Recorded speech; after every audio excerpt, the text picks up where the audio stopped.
How can you allow somebody who has murdered your son or your daughter and you are still mourning to come and attend the funeral and be made to speak at the funeral? But how good your son was. And you know about it, you say, wait a minute, what's happening?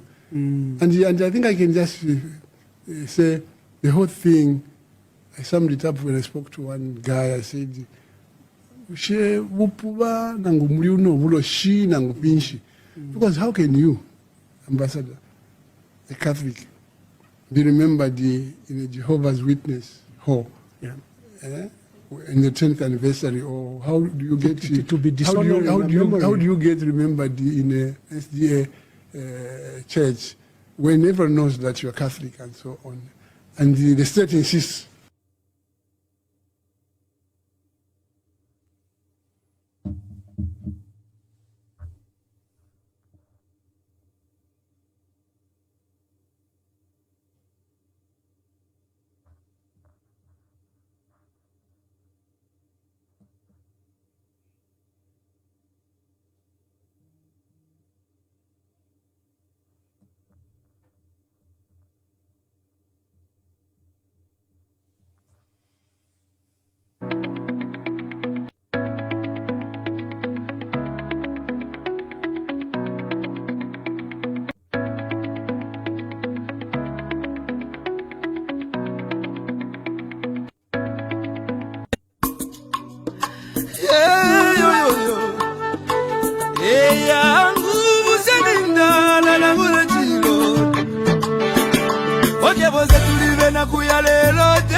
Abitapendwa ya vintu visume vyote bula kwibukisha kana depotimo wimbo wa temenu wa katongi abazunga batita katongi nagula kwibukisha kateka aibugu buna kapona neseko siove pameso yangu abaume baya iyaba baume iyaba baume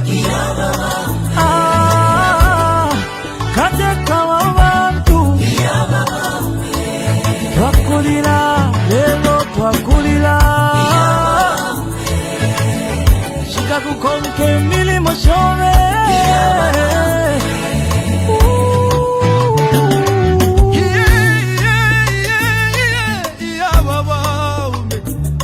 ale filamba yena minta pengosile eti kumemo kulondolola vale lilo mwingi iseko mwingi mwakwete iseso mwingi mwakwete mwaya mwende wino tata wesu katusi muchimo kege wali bomba kale nomba mwatu katuleli lake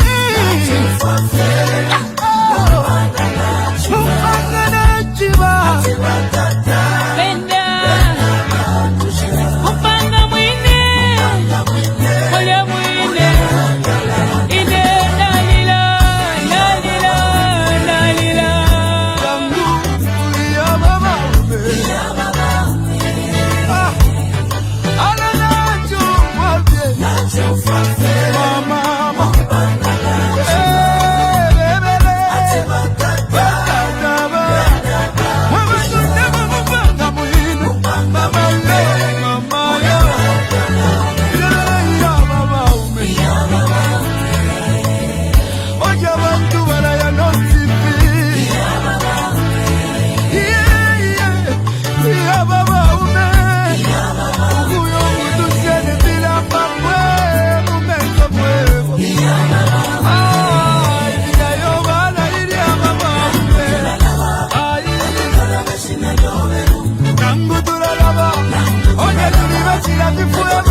obulabe byo watito bwingi ebisebo wapanyiri obwingi okukinja oluzago kumoneko busaka mama kuzituwala basiyani kyagwa katuse.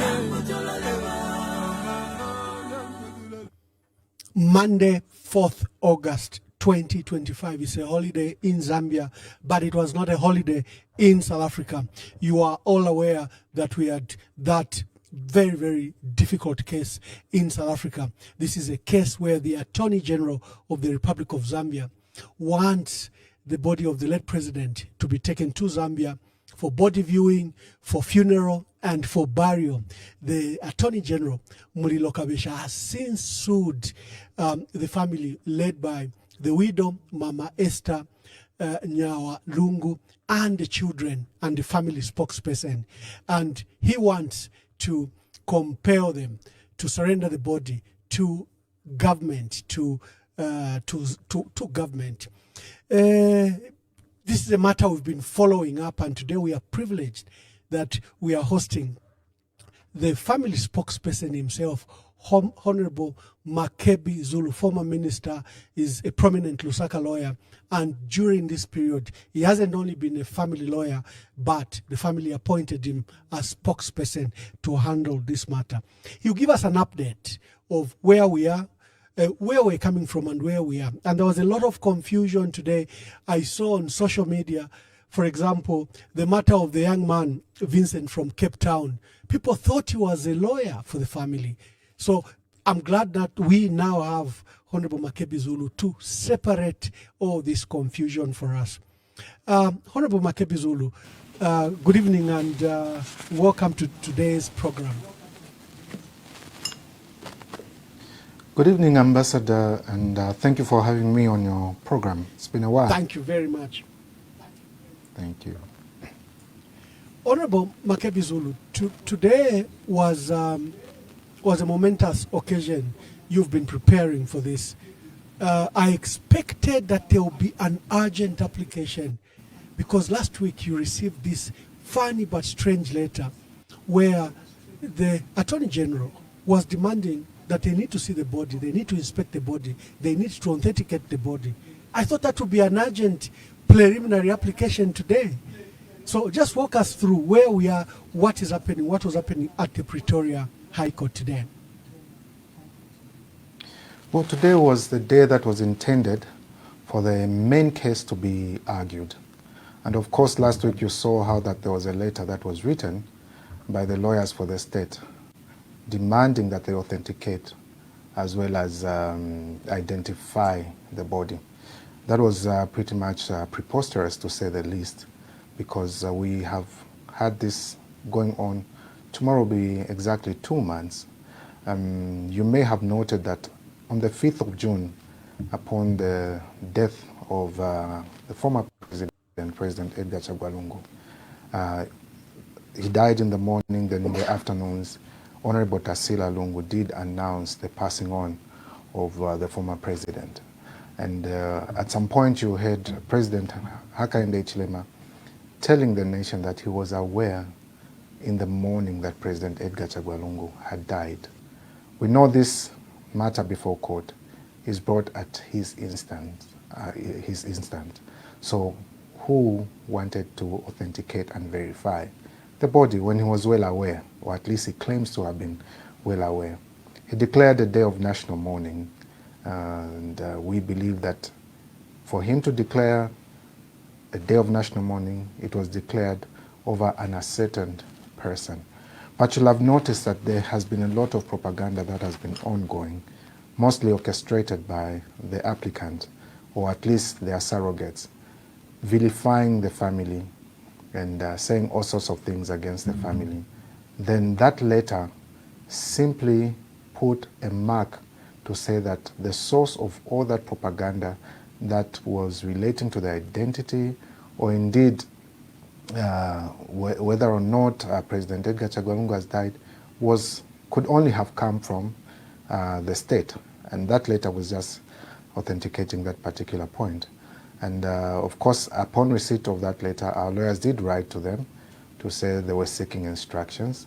And of course, we did state that that was not going to happen, because it was more like a mockery to the family, and we wouldn't want to play along, or the family is disinclined to play along with the games that have been played by the state on social media and everywhere else.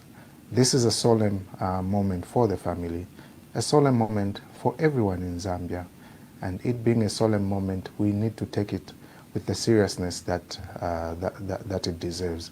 And as such, as a family, they concentrated on the case, so concentrated on what was at the core of the case. And you may have noted the state filed in an application, and their cause of action is that the state is entitled to repatriate. Council, that letter, and that they are entitled.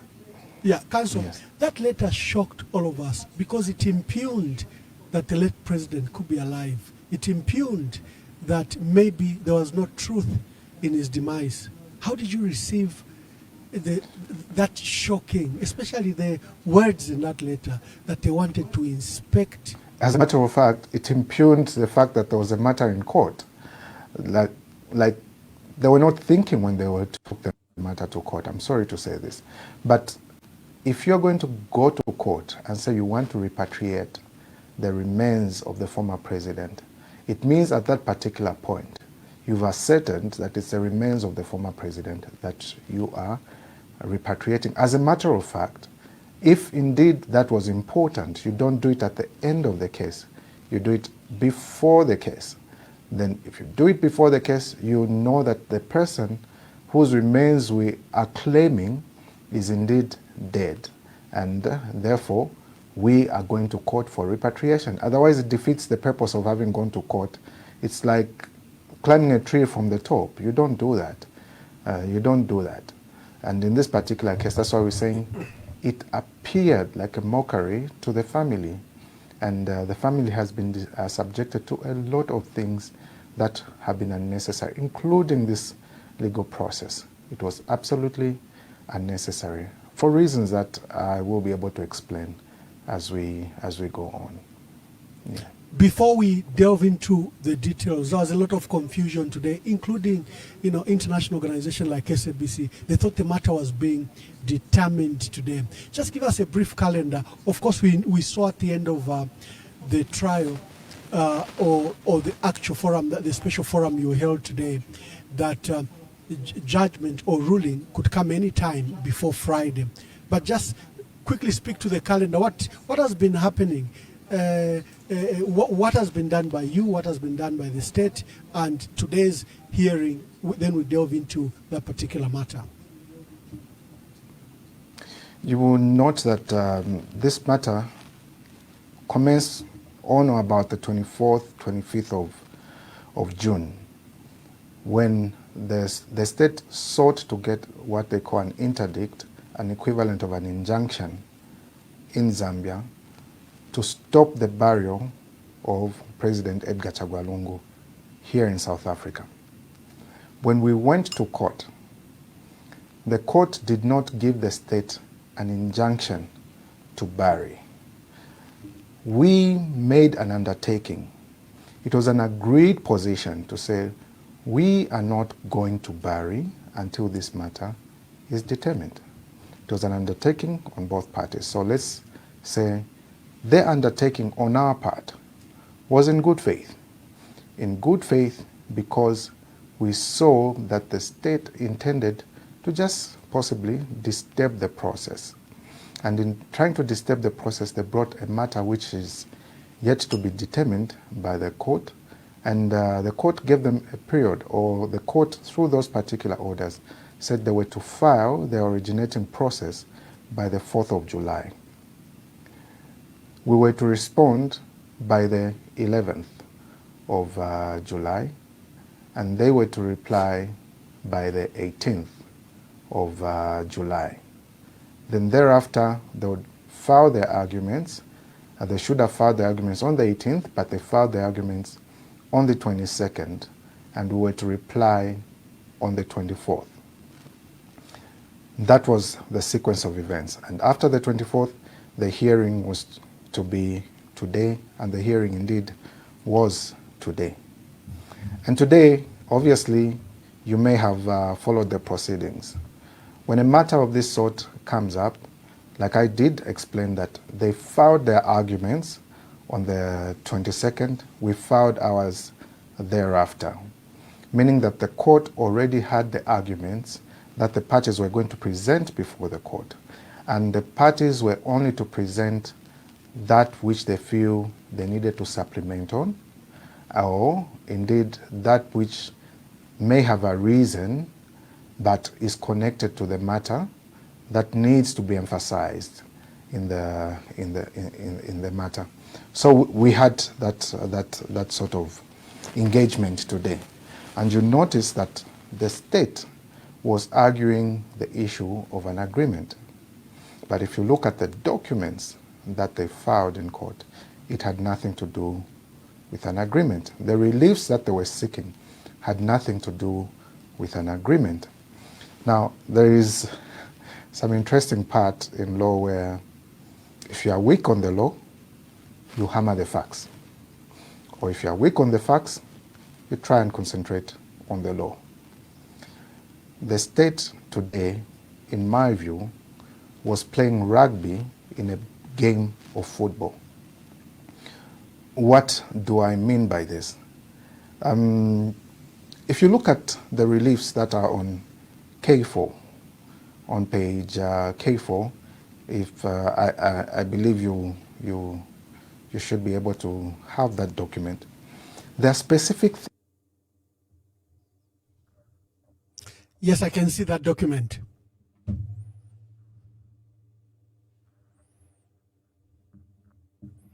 Oh, Council, just hold on. Let me, try to speak because we've removed you. Somehow I've lost your volume. Yeah, speak. Okay. Now I can get you. Can you hear me now? Yeah. Okay. So if you look at that document, those are the reliefs that the state was seeking in this particular case.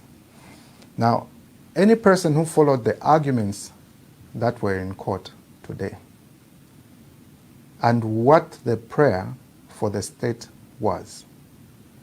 Now, the court cannot get out of the boundary that the state has set for itself. And the boundary that the state has set for itself are these 3 or 4 points. Let me say 3 points because the fourth one just relates to costs. The first relief that the state is asking for in this matter is that they want the court to declare that the applicant, who is the government in this case, is entitled to repatriate the body of the late President Edgar Lungu for the purpose of a state funeral.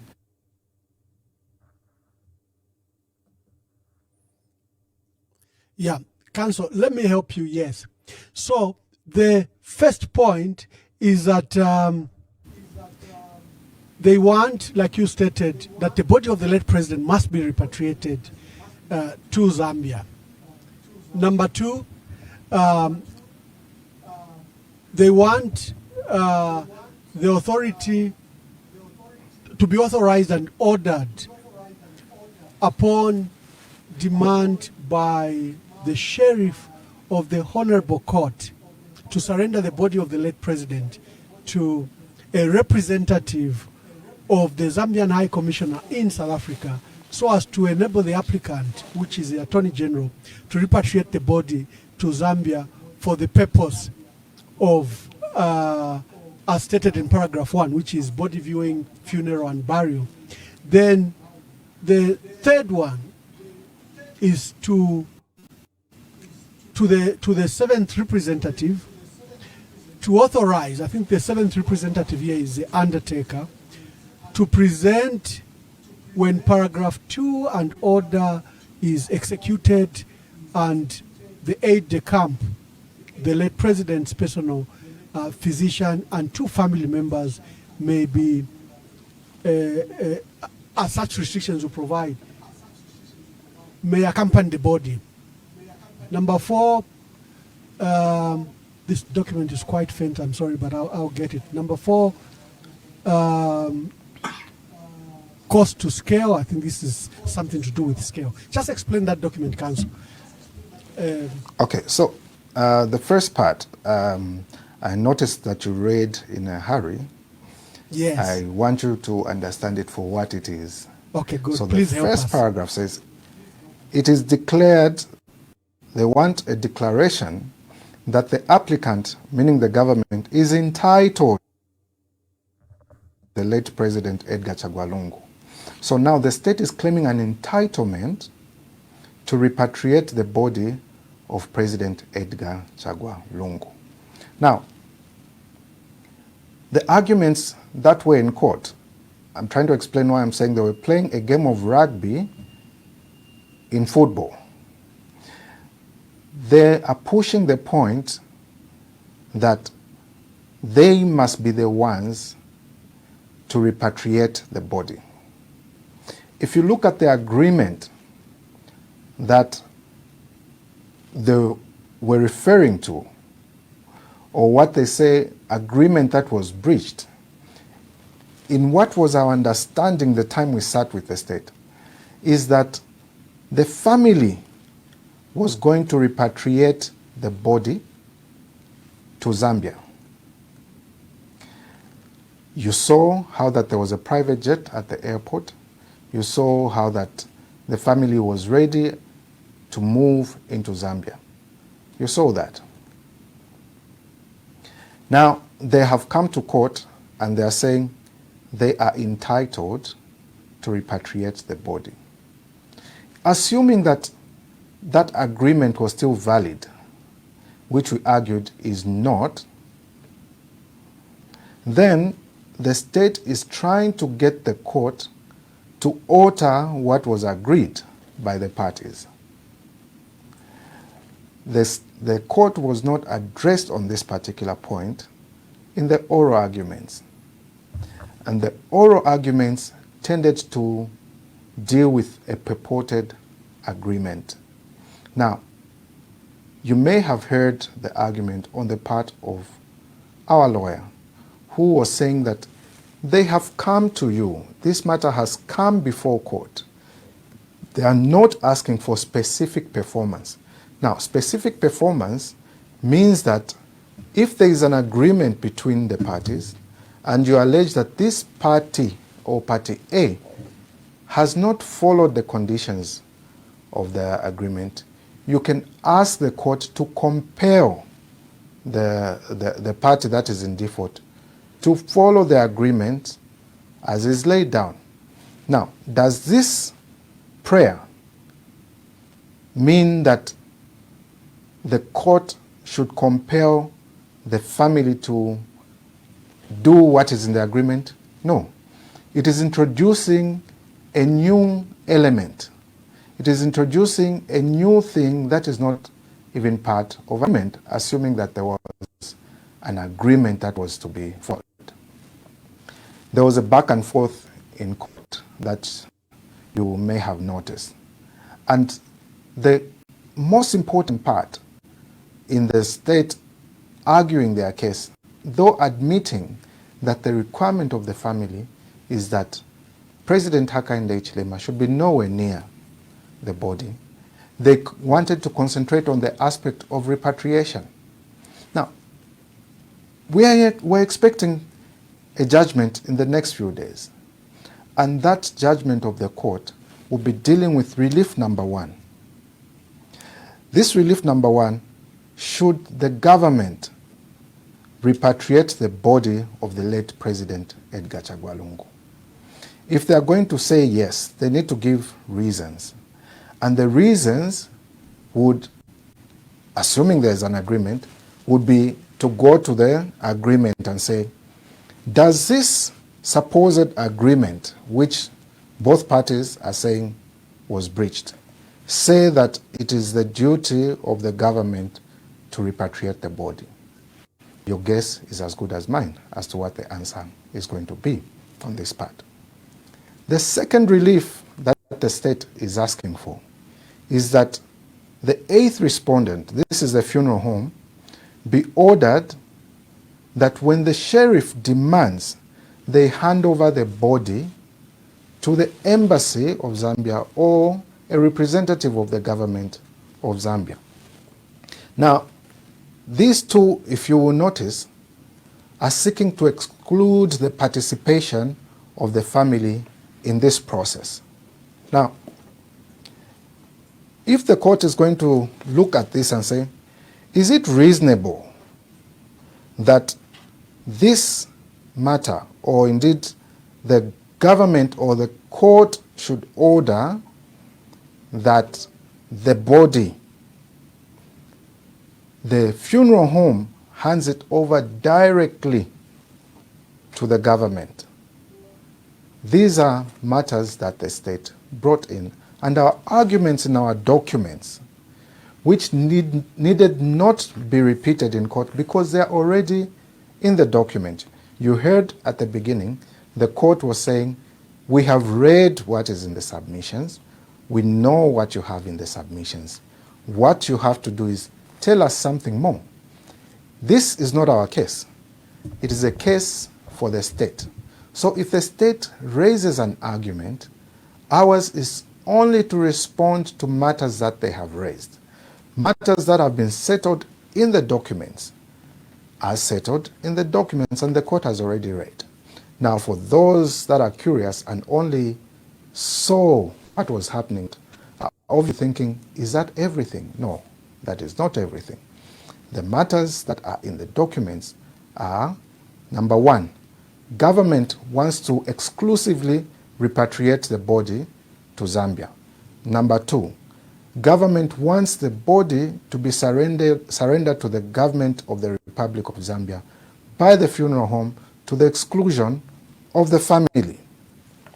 Number three, they are saying that the first to the seventh respondents are authorized to be present when the funeral home is handing over to the High Commission. Now, should it be the state to give permission to the family to be present when the funeral home is handing over the body? These are matters that we have argued extensively in the document. Now, they're not only saying that the family should be present when the funeral home is handing over to the government, they go further and say this should be subject to such restrictions that the government of the Republic of Zambia may reasonably impose. Meaning that government of the Republic of Zambia wants to take full control of the body, suggesting that the body belongs to the government. And the matters that they were raising in court, there is no relief that they've asked for in this particular case. It's for that reason that we keep saying they were playing rugby in a game of football. So if your opponent is playing rugby, you know that the moment you touch the ball and start running with it, that's a handball. You have a free kick. And obviously, you need not caution or warn the other party. You just concentrate on what they are raising. So that is where we are right now, and we are awaiting the judgment of the court, answering these specific questions, and not going anywhere else. Yeah, Counsel, yes. We're privileged that that you are a lawyer. You'll understand this. But for us, first of all, yes, we watched. What we watched, what was that? Is that the entire case? You are saying there are submissions that the court has already. So I think that is important to explain what was happening today. Maybe muli science exam, mwalemba theory, mwachana practice. What was this forum today, and what have you submitted to court before? Number two, there was an issue of the Attorney General's case there through their lawyers. It seems that their demand seems to have shifted to your agreement, yet they are relying on the agreement. They are saying you've broken the agreement. They are saying that by agreeing to repatriate the body to Zambia, it meant that either both the late president and the family had agreed that the body be buried in Zambia. So why are we burying in South Africa? So just explain that before I come to the parties and show the pictures, because people don't know who is a lawyer for the family, who is the gentleman who wanted to be just included in the court case, who many people are calling a family lawyer, and who's the actual family lawyer. But maybe just go back to what was happening today. Is that your entire case we saw? And the Attorney General says you've broken the agreement. You're also telling them they've broken the agreement. Just enlighten us on all those two issues. All right. So what you saw happening in court firstly was the application by an intervener by the name of Vincent, who was resident in Cape Town, who wanted to join this matter. He does not represent the family, and in his application, he applied to say, in one breath, he was saying, well, whereas the family is entitled to the body belongs to the family, President Hakainde Hichilema should be allowed to attend the burial anywhere where it was going to be.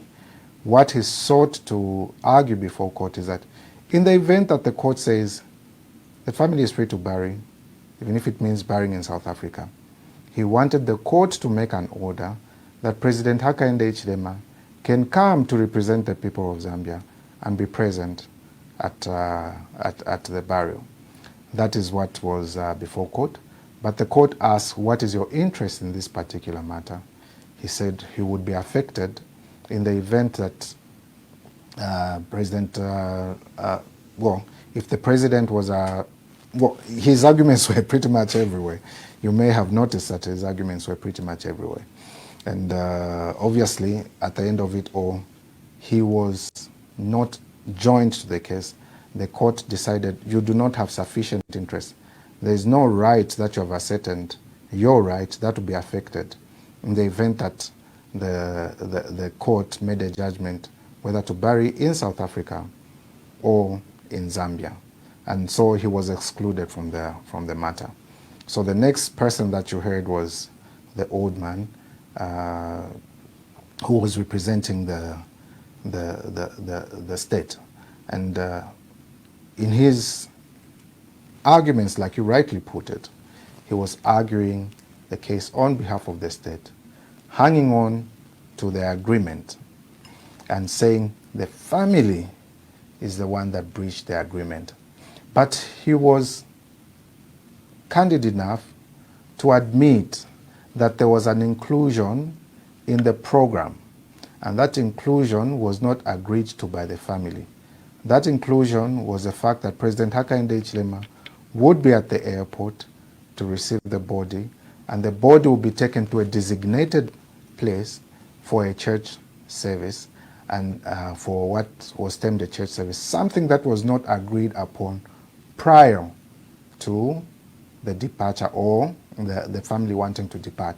Over and above that, whereas the family had said the body would be received by the state, by the family in Zambia, what happened was the day before we could even depart, government announced that only people who are going to attend by invitation were going to be there, without giving an opportunity to discuss this matter with the family, because we agreed that at every step of the way we're going to agree, meaning that the family was not able to invite the family members who are going to receive the body. And over and above that, those that what was put in the program was going to mean that the family was going to land in Zambia, and the only person to receive the body there was going to be the army and President Hakainde Hichilema. Something that was not agreed on, something that should have been agreed on. And that showed that the state could not be trusted, because at any juncture there was a change. Every time there was an agreement, there was a change.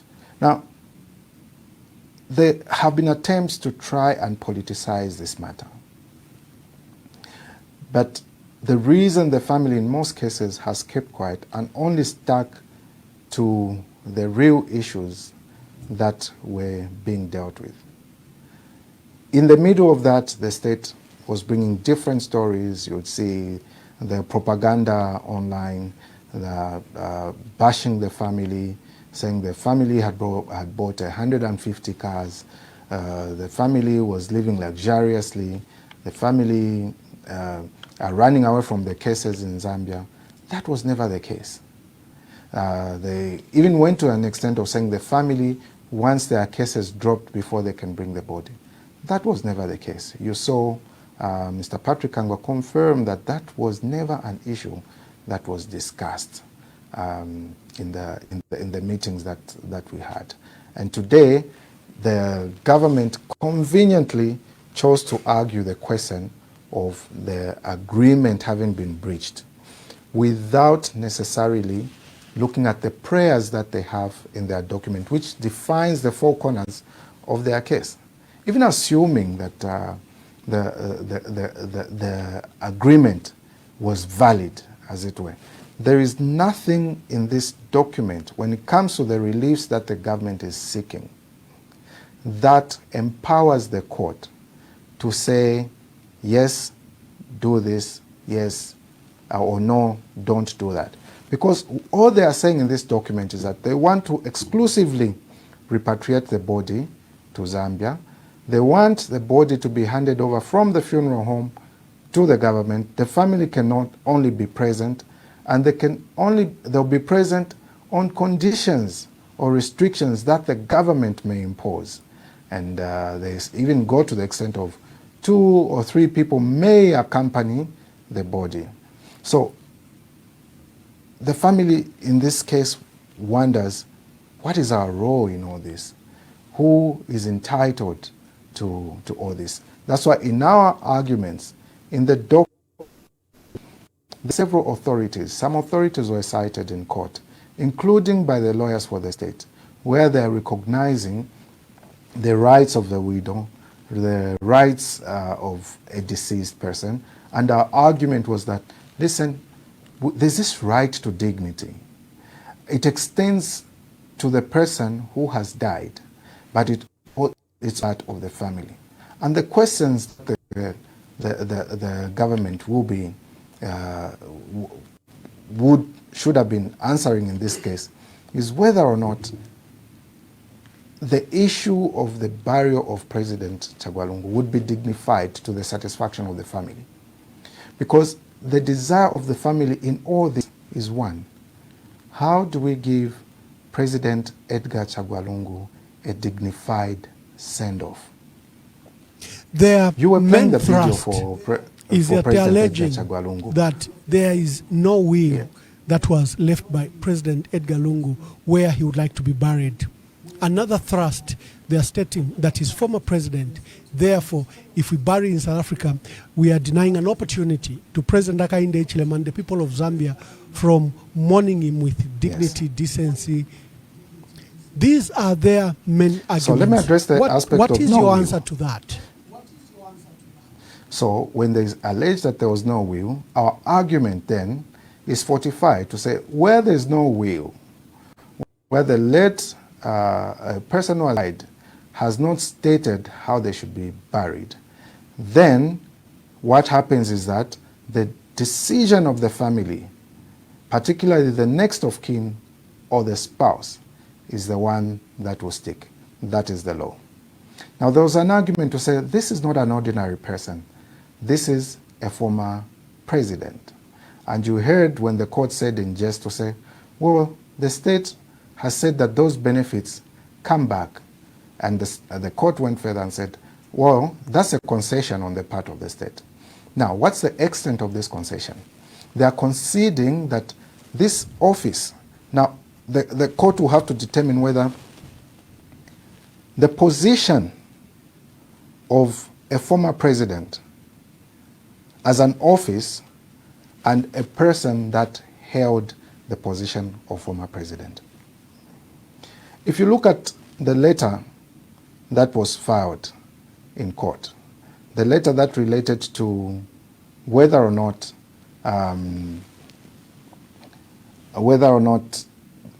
the president was entitled to those benefits, if you read it and read it carefully, you will note. Are you talking about the letter dated? Are you talking about the letter dated? I think 29th October 2023, written by Dr. Oliver Kalabo as Deputy Secretary to Cabinet, in which he stripped off the benefits for the late president because the late president had joined partisan politics. Is that the letter you are referring to?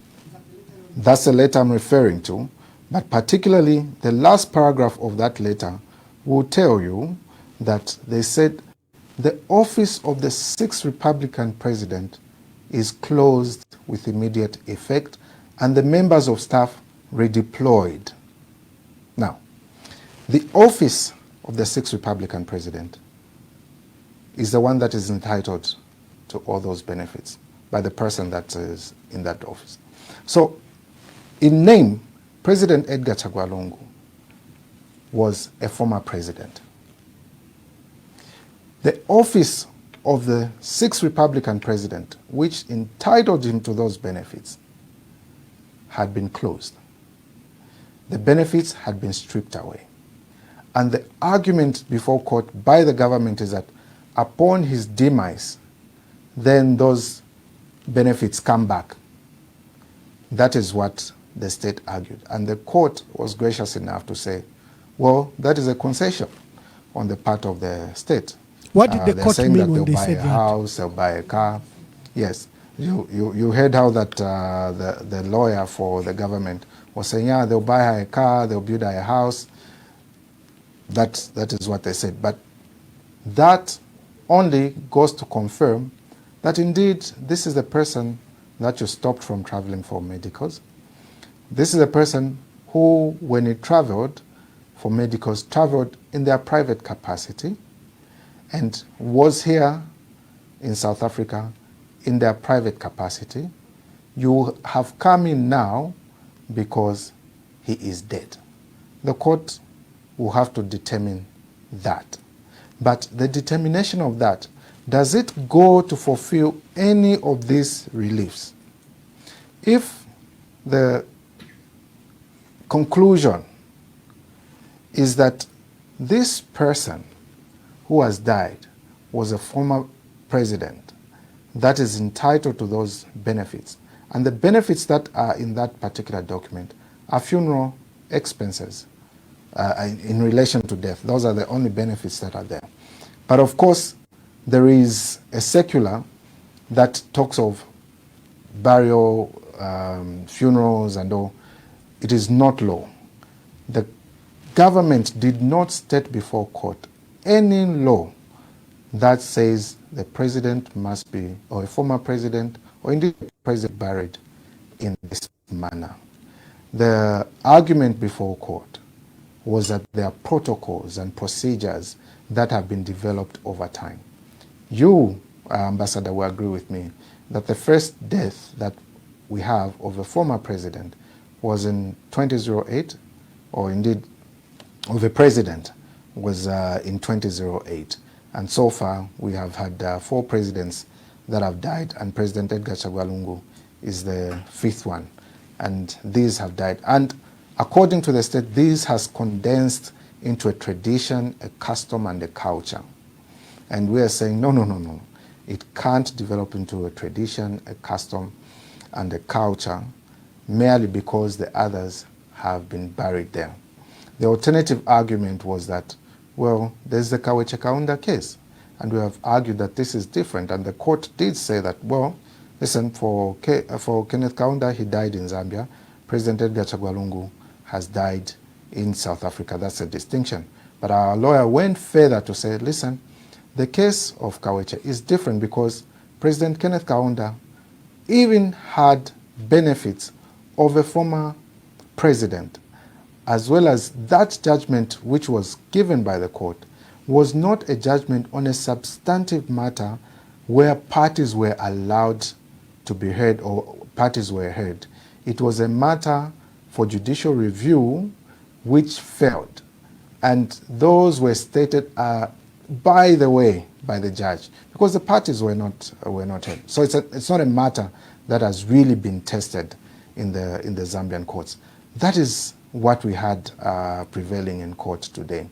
And we look forward to the court answering these 3 prayers that the state prayed. And these 3 prayers do not say anything about the supposed agreement. And with these three prayers, the court can't even come to an extent of saying, well, the agreement should be followed, because it doesn't deal with that. And that was the argument that our lawyer was presenting, to say there is no prayer for specific performance.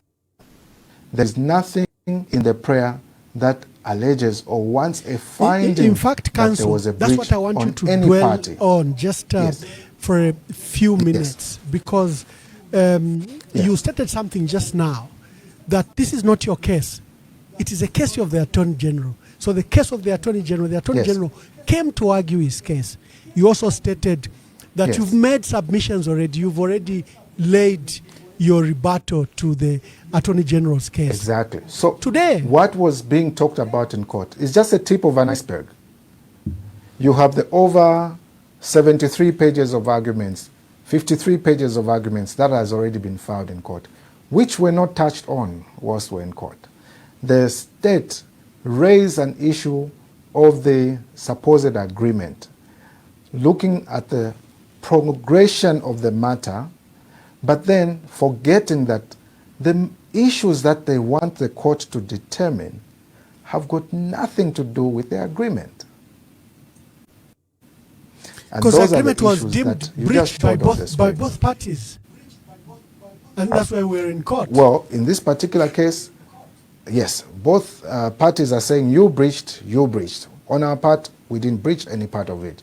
According to them, you breached when you decided not to repatriate. And we're saying, no. You breached when you changed the terms and conditions of the compromise that we had. Now, that is a compromise on the part of the family that was reached, which they have called an agreement. But that compromise was conditional on them abiding to all that was put in those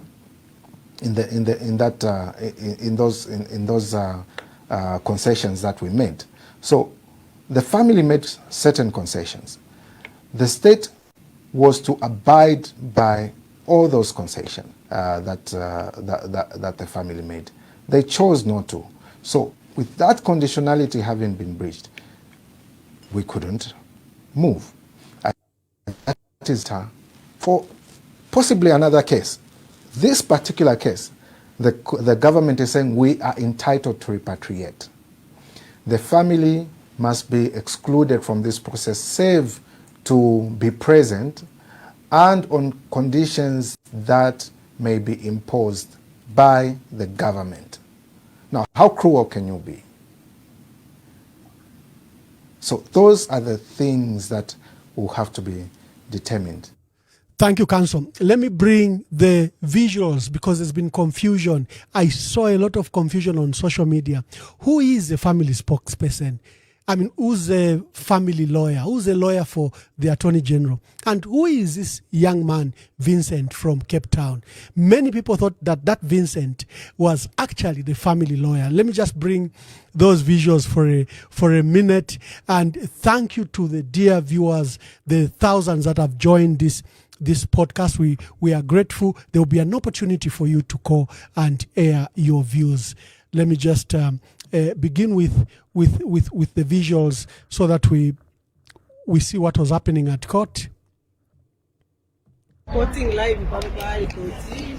Chitika kuli bali abakantu bali The other team has been defeated. They've dropped the bele muchwemba bantu beshu banaka, but we stand with standing with the ECL family. Wawa mwamoyo kwati bachitashani bachitashani hapo. So in that visual, you see that the visuals there is that the protesters hired for government abandoned their protest and left the posters there. This is a lawyer for government. Lady will bear in mind that there was the agreement reached that when the funeral takes place, that the current president will be permitted to be there when foreign dignitaries to receive them and also when the state funeral takes place. Now, I emphasize this because this is one of the grounds on which the respondents, when they made the remarkable about turn on the 18th. So you watch that. That is the main lawyer for the Attorney General who was presenting his case. We have the lawyer for the family. This is the lawyer for the family. The affidavit must contain the facts and the pleading. Therefore, we had to file the conditional counter application to align our pleadings with the facts. Something the applicant chose not to do any further with regards to what type of relief they sought. They sought a declarative. They didn't seek specific performance in prayer one there. So we needed to align everything to make sure that everything is before court, everything is properly ventilated. The facts that we rely on, which the applicant says is non-existent in that affidavit, is existent. We rely on all the facts already stated, the representation, the impossibility that they admit to say if there's a breach, it's not material, and in any event, it's impossible to agree to such a term because the president will be there. And then obviously the undue hardship has already been dealt with. It will be undignified to force the respondent to have the current president preside over the funeral of the late president. Sorry, are you saying we must read those factors in? Those factors are dealt with because we incorporate the factors of the answering affidavit in the counter application. We start off by saying everything that's said in the answering affidavit is applicable. The reason why the conditional counter application... Then there was a case of a third party who had applied as an intervener. You know, as counsel would explain, an intervener is a third party who joins an existing lawsuit or processes, and they were not originally part of it. They are third parties, but they are saying they want to assert interest. Some people are saying this is the lawyer for the family, but this is Vincent, a businessman who lives in Cape Town. In fact, if you see his initial filing in court, he was demanding that the body be taken to Zambia for President Hakainde Hichilema to host the funeral. I think Honorable Makebi Zulu can speak to that.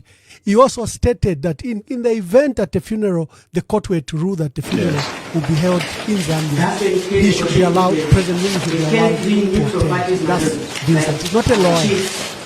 We have the church leaders, church leaders, and NGOs, people who are not worshiping government. If you bring people worship government, you can't agree.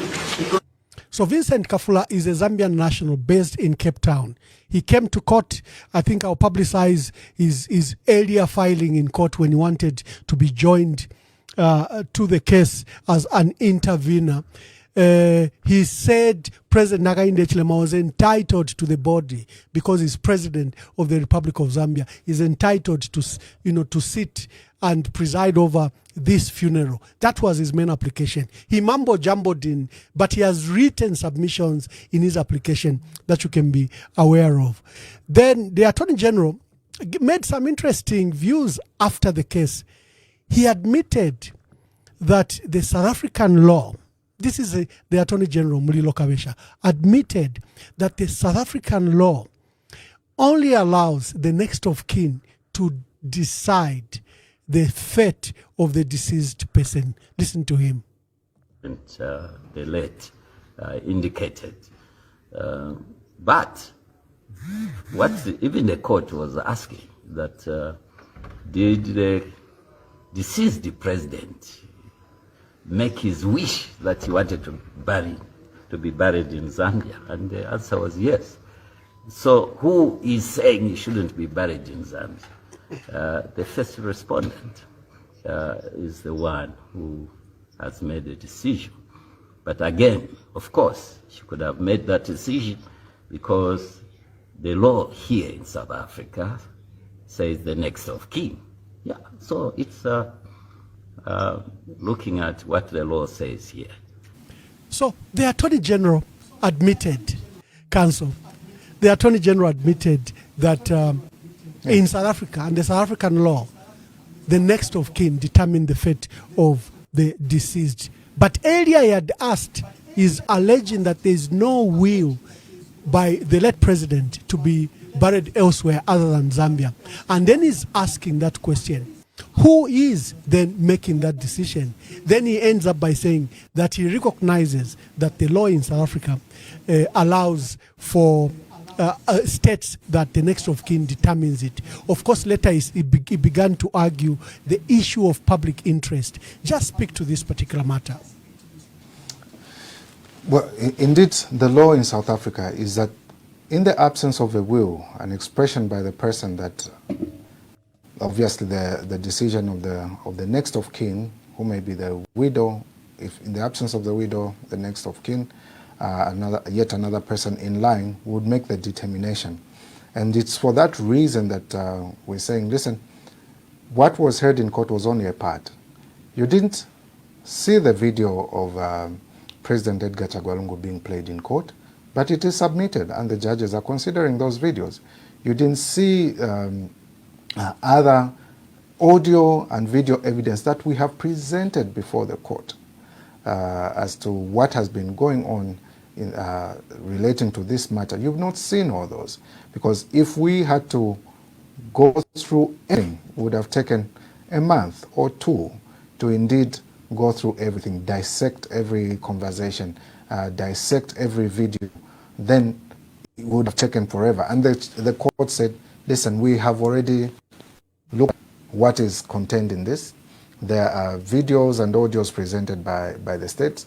There are videos and audios presented by us, the respondents in this matter. I say us because I'm cited as the seventh respondent in the matter.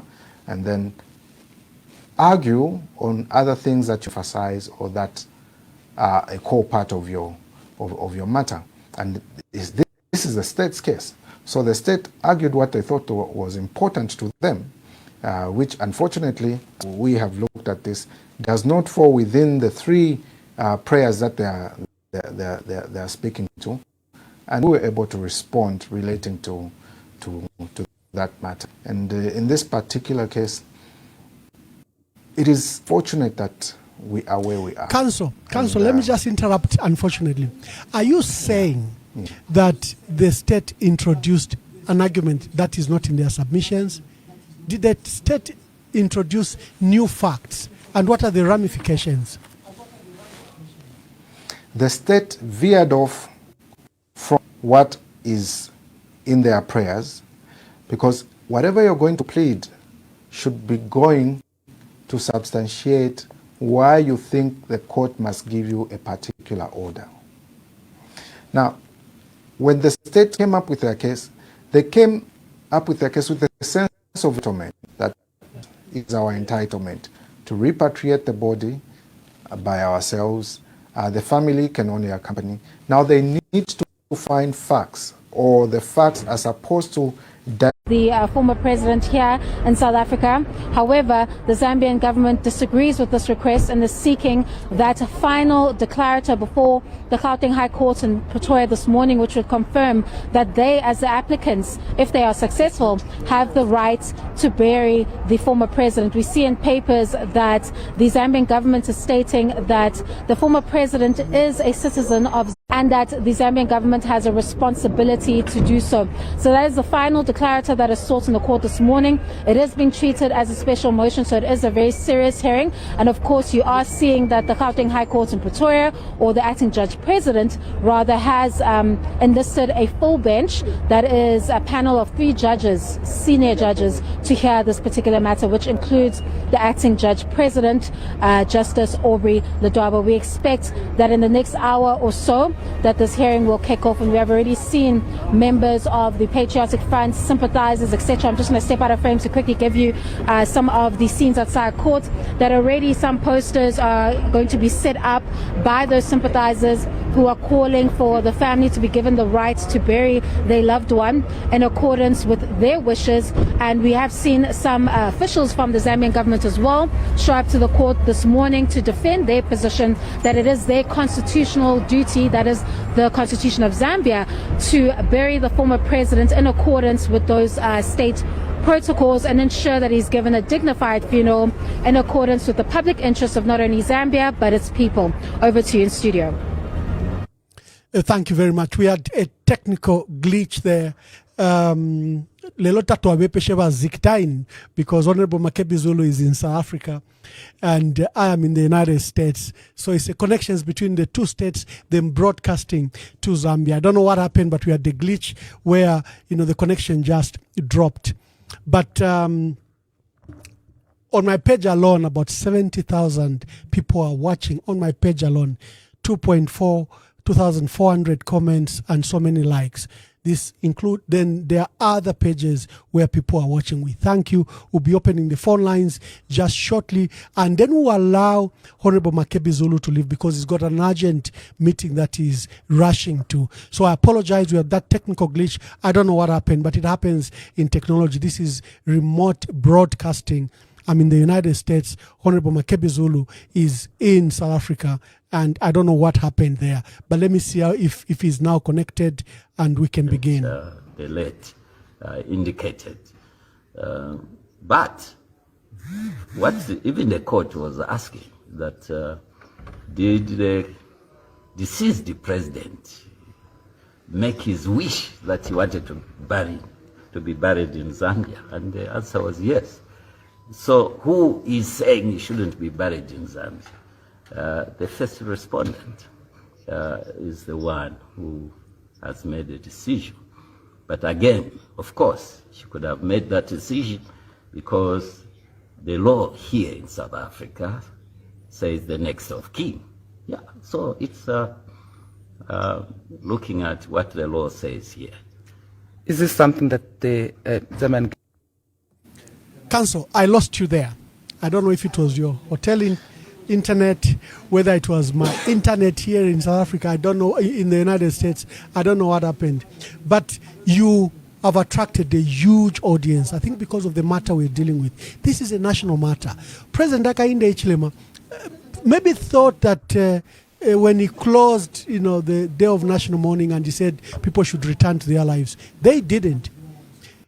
The last 1 hour, you've spoken just about the legalities of what happened today. Speak generally to this case and to the relationship to our country. We've drawn international attention, and every time this matter comes up, like it is here, just on my page alone, 70,000 people are watching. This is a huge national matter. It remains an open wound. It hasn't been closed. What have we done right? What have we done wrong? I want you to drop your legalese and the legal issues. Just speak to this matter. Well, this is a very sad matter, I must say. And it borders on failure of leadership. I wouldn't want to really get down to... I'm trying to avoid being perceived to be politicizing this issue because of the role that I'm playing in this matter. And we should look at this matter devoid of politics. And in looking at it devoid of politics, we're saying perhaps the leadership right from the start did not handle this matter very well. The family, being in a very vulnerable position, should not be taken for granted. To suggest that they have no say of a person who is not only a father, but is also a husband, an uncle, a grandfather. He's many things to many people. It is important that the question that must be determined is a decent burial. Like I said, in court, we have submitted videos. It has been said that there is no will, but you can decipher, even from the way he was speaking, what he would have wanted. Not only that, he also communicated his wishes to those he loved. Even assuming that he didn't, the family has a right to decide what will amount to a dignified send-off.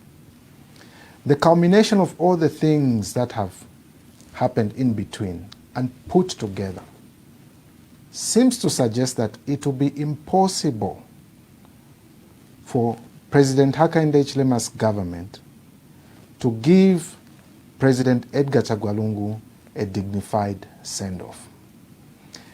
It will appear as though these are spoils of war.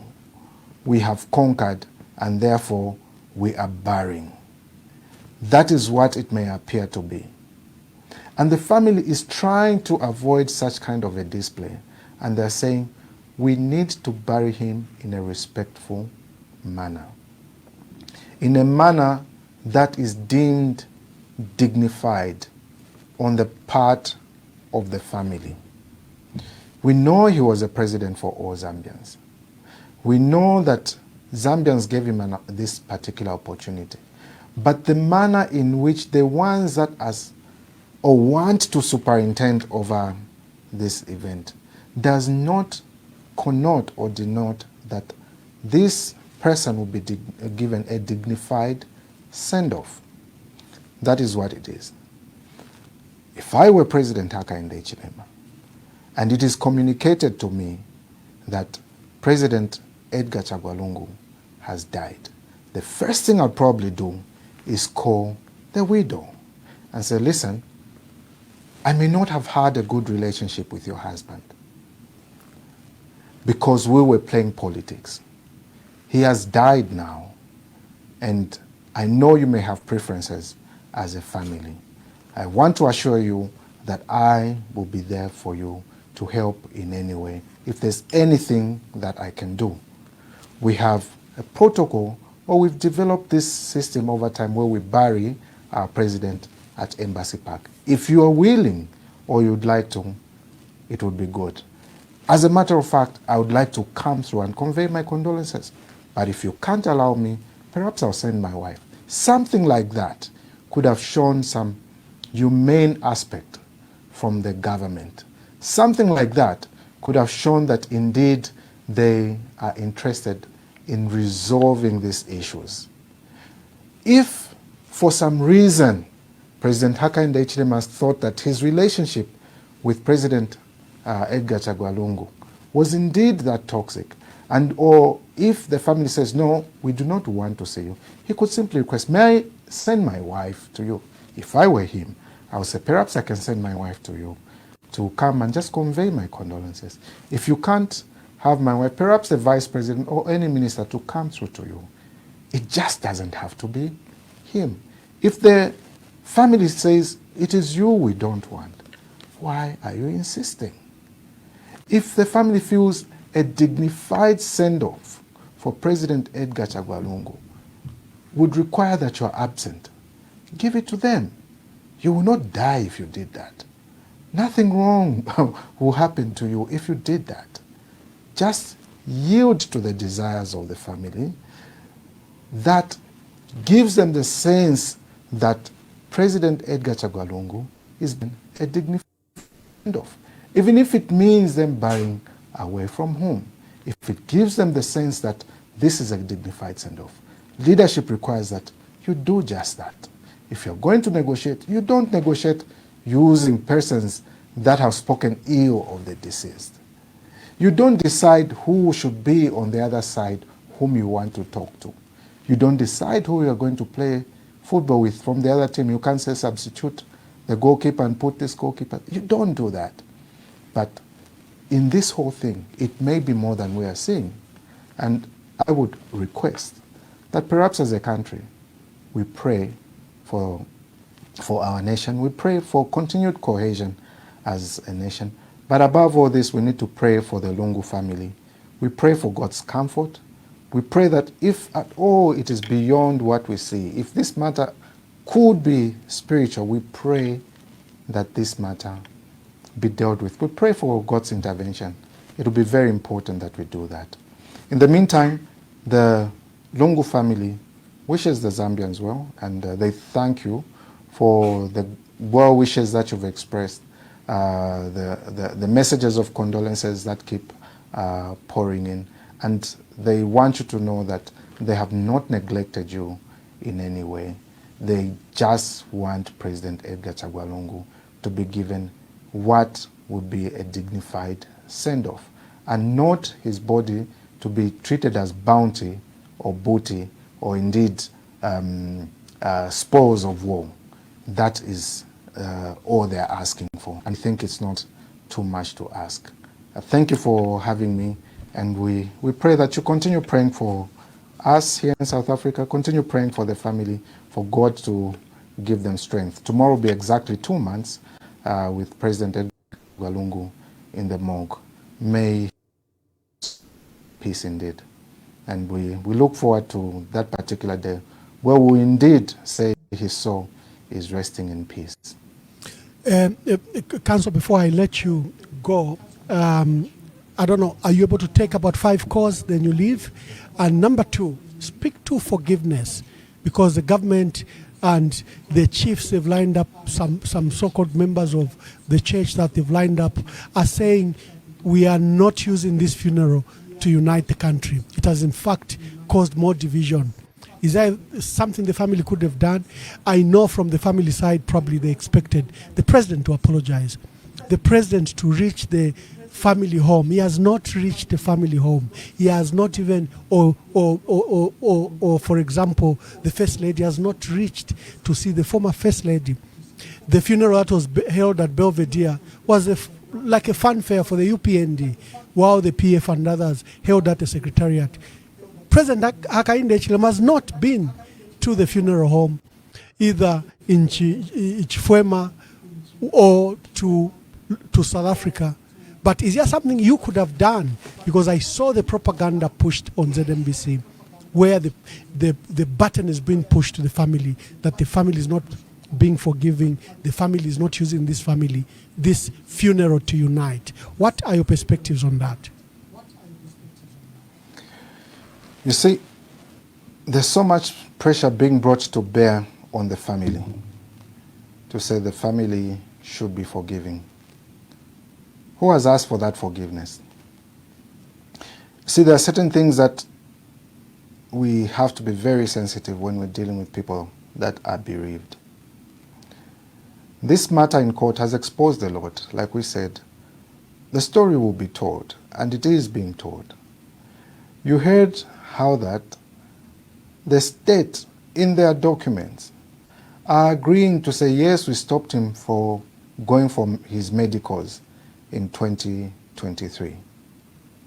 We stopped him because he didn't present the particulars as to why he wanted to go. But in later, they did not give a reason as to why they stopped him.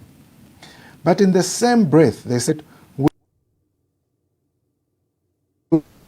he had been ill since 2015, a condition that led him to go to South Africa on the 19th of January.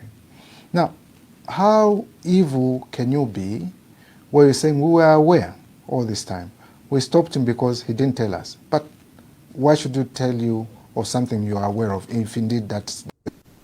In your letter, you didn't say, why didn't you ask for particulars or the reasons? You simply say, it's denied. And at the time you were denying him, he still enjoyed what were the benefits of a former president. And you gave no reason.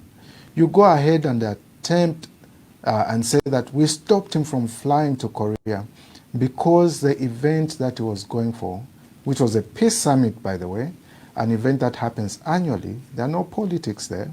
It's an annual summit. You said he was going there for political purposes. That's why we stopped. He went to Ndola. You said he was going there for political purposes. That's why you stopped him. When the invitation was by a pastor's fellowship and was to speak at the pastor's fellowship, you agree to all these things, and then you bring pressure to bear on the family that the family should forgive. It is not whether or not the family is forgiving or not. That is not the issue here. We can't reduce it to be an issue of forgiveness. It is an issue of what would amount to a dignified send-off for President Edgar Chagwa Lungu. Indeed, everyone is forgiven. All are forgiven. Does forgiving someone mean that you acquiesce to a burial undignified? We think not. A dignified burial is independent of issues of bitterness, it's independent of issues of forgiveness. It is just that. What will give this burial an aura of respectability that it deserves? Those are matters that ought to be considered. Those are matters that should be dealt with by those in government in looking at this thing, and not looking at this as a political exhibition intended to stop what is perceived as regional embarrassment or national embarrassment. It's beyond that. What amounts to a dignified send-off? If we are able to answer that question, every Zambian, every well-meaning Zambian, every person worth being called a leader would consider those as being very important. That's what I would say as regards this matter. Yeah, Council, can you take 5 questions before we let you go? Well, I will answer the questions that are coming only to the extent that they relate to the issue that I'm dealing with. Thank you. Callers, you are guided. The lines are open. I only take 5 questions in this round. Then we can remain where we can hear your views later. But I'll just take the first 5 callers. I know there is a huge number of people that have joined us. We are.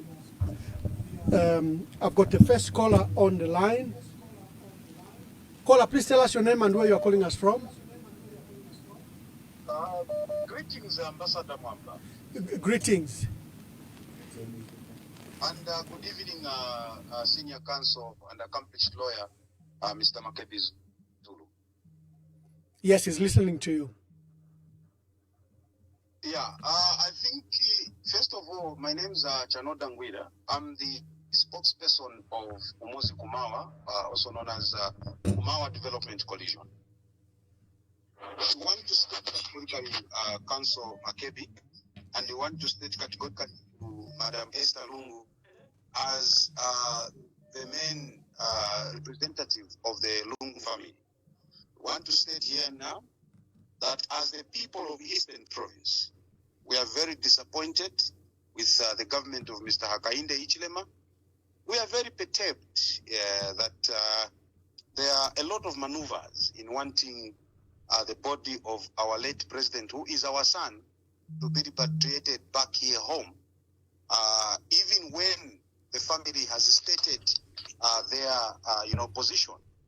And I want to state here and now that in the South African country, the laws are very clear. They respect the wishes of the family. And let's not, debate or try to paint Emmanuel Mwamba, paint Makebi Zulu, or paint Madam Esther Lungu, or whoever with red colors, simply because they have stood on what they feel or what they know is right. So the best thing that the government of Mr. Hakainde Hichilema can do is allow the wishes of the the family. And the family says, we do not want to bury in Zambia. Why are we continuing to do politics over the body of a person that we never respected, a person that we never gave chance, to enjoy his retirement, a person who willingly gave, instruments of power to his, to the person that took over from him? Why are we tormenting the Lungu family? What are we trying to achieve in this whole thing? Thank you. Finally, Honorable Makebi Zulu, I know people have said a lot of things against you, and these people are the obvious people that do not want, the wishes of the family to be accomplished and fulfilled. I want you to stay strong. We are praying for you. And as Eastern Province, I want to officially state that as a people of Eastern Province, we stand with you and will continue standing with you. And Ambassador Mwamba, as I conclude, please continue with this verified program that you give unto us as Zambians, because there's a lot that we do not know. And through your platform, we are able to, be taught what we do not know. May God bless the Lungu family, and may God strengthen Emmanuel Mwamba, may God strengthen Makebi Zulu, and may God strengthen the Lungu family. Thank you very much. Thank you, Mr. Chanoda, for that prayer and words of encouragement. Mama from Norway, you are on. Please make your contributions.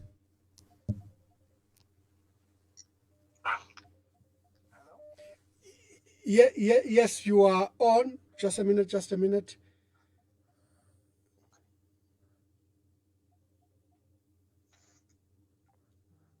Oh, we seem to have lost here. Just a minute, Mr. Zulu, just a minute. Padi kaba pano padi diva. Hello, good evening. Please tell us your name and where you are calling us from.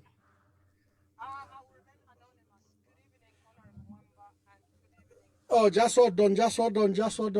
Like, let me just put you on speaker.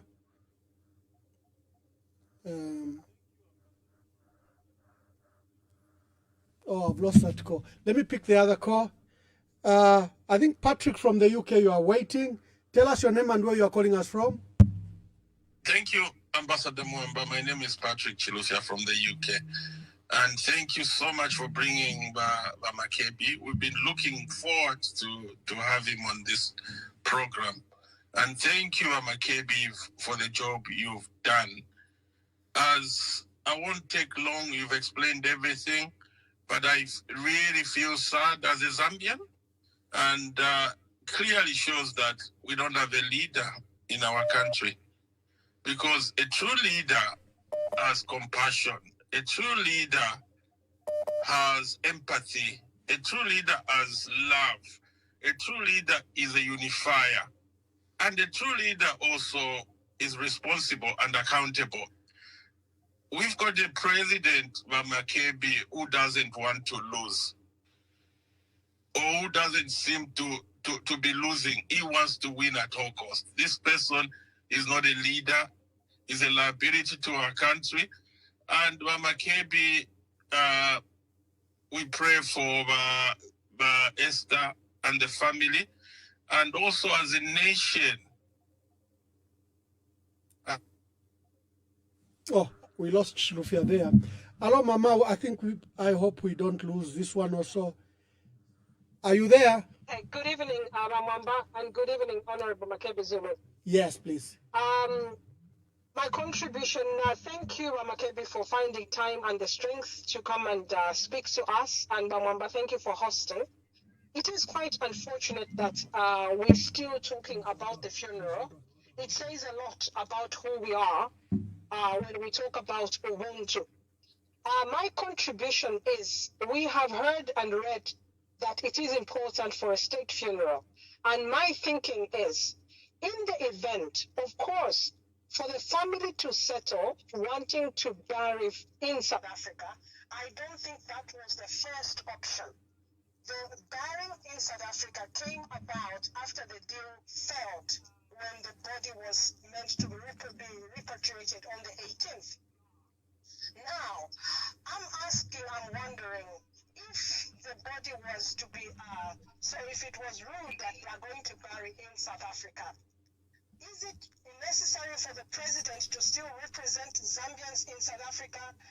Makebi, has the family requested that, yes, in Zambia they want a state funeral where the president should reside, but in the event the funeral will take place in South Africa, why must the president be present in South Africa? Why can't he send a representative, especially after being mentioned to him that he is not wanted? Because I feel we are creating unnecessary tension that we can simply avoid.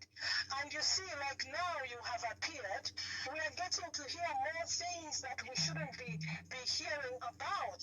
I dearly hope that this can only show us Ubuntu and we go back to the drawing board. Maybe the state should just withdraw this case so that we don't get to hear more, because it will be very difficult for Zambia to start the healing process. I mean, it's now 2 months. When does the healing start? What is it really that we want when we want to talk so highly about Lungu, and yet Lungu is still not buried after 2 months? When is the healing going to start? We've got very strong men and women in the country. When does the guidance start? Thank you, There's my dear more to sister. life. Thank you very much. Thank you. Hello, caller. Please tell us your name and where you are calling us from. Good evening. This is Lilian Mutambo calling from the United Kingdom. Thank you, Lilian. Thank you. Greetings, Waimano Mamba and Honorable Makebi Zulu State Council. We are so proud of you as the diaspora. We've stood by you. And this is an encouragement that whatever you're doing, keep on, forging ahead. My main concern is about your security and Dr. Edgar Shabalungu's family upon your return to Zambia after the burial. Have you put anything in place with that? Because I don't trust the UPND government. And what they've surely demonstrated is that, this is a mafia kind of government we're dealing with. And I am so concerned about your security. I thank you. Thank you very much, Lilian. Thank you. Good evening. Please tell us your name and where you are calling us from. Hello. Good evening. Please tell us your name and where you are calling us from. Good evening. It's Sencho Banda. Honorable Sencho Banda. Yes, make your contributions. Sure. I'll be brief in my intervention. What is very sad is that while the court was ongoing, and I just saw on Causeway, just quickly after the adjournment, is that there was the chimney and the white smoke.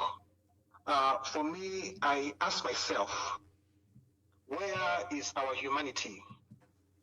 It's like we've lost the iota of our humanity, and the country which is on the crossroads. And specifically to our mother, the former First Lady, as a Zambian, when we were young, we are taught to respect women and elders.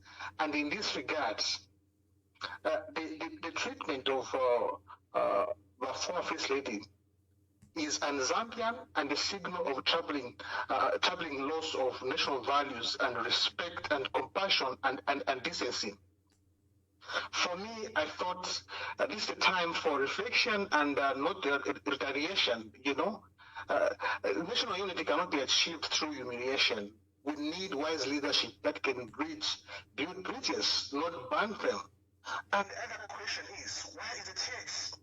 Where are the voices of reasoning? The civil society, the church, traditional leaders must stand up for what is right. Silence in the face of injustice is accomplishing. As a Christian nation, we must ask God, where are we headed to if we lose our soul, just like winning a protocol of fight? For me, basically, I think we need to call for mercy and national healing. We need national healing, not continued hostility. Thank you. Thank you, Honorable Sencho Banda. Justice, yeah. Compassion, and politics with morality. I think that's what I think. Otherwise, I think the way I saw the pictures of a First Lady. She looked frail and tired. Does that send any signals to our mother First Lady? What does it speak to our president? I think we need to be humane. I think that's my comment. Thank you very much. Thank you. Thank you. I've got a caller here, I think from UK. Caller, you've muted yourself. I think you wanted, tell us your name and where you are calling us from. Good evening, Ambassador, Member, and Honorable Makebi Zulu. My name is Robam. I'm calling from Manchester. I think what I just wanted to say is just to give a word of encouragement for Makebi Zulu, because I can see the pain on his face, and he's just trying to make sure that we resolve this to the best of the ECL family and the country at large. It's just a message of love. Like, look, we do love you. And I want you to pass this message to the Lungu family that we are with them. And the people in the diaspora are with them. And we hope that we could have a proper send-off for our president. And you're right, whatever you're doing, do not question yourselves. God is with you, and whatever you're doing is full of wisdom. And the kind of love that the ECL family have shown is something that every family in Zambia needs to understand, that you need to be united as a family. They've shown us the level of unity that I never expected to see in an African family. We thank you so much, and just pass our message of love and peace, and just tell them that we're praying for them almost every day. Thank you so much, Honorable. Thank you so much. Very much. Let me take this last call. Caller, please tell us your name and where you are calling us from. Oh, just a minute, caller. You are mute. Yeah. Yes, caller. Tell us your name and where you are calling us from. Yes, I'm calling from South Africa. I'm a South African, by the way. That's how I like to introduce myself. Oh, okay. So, yes. So, you mentioned in your statement that the South African media,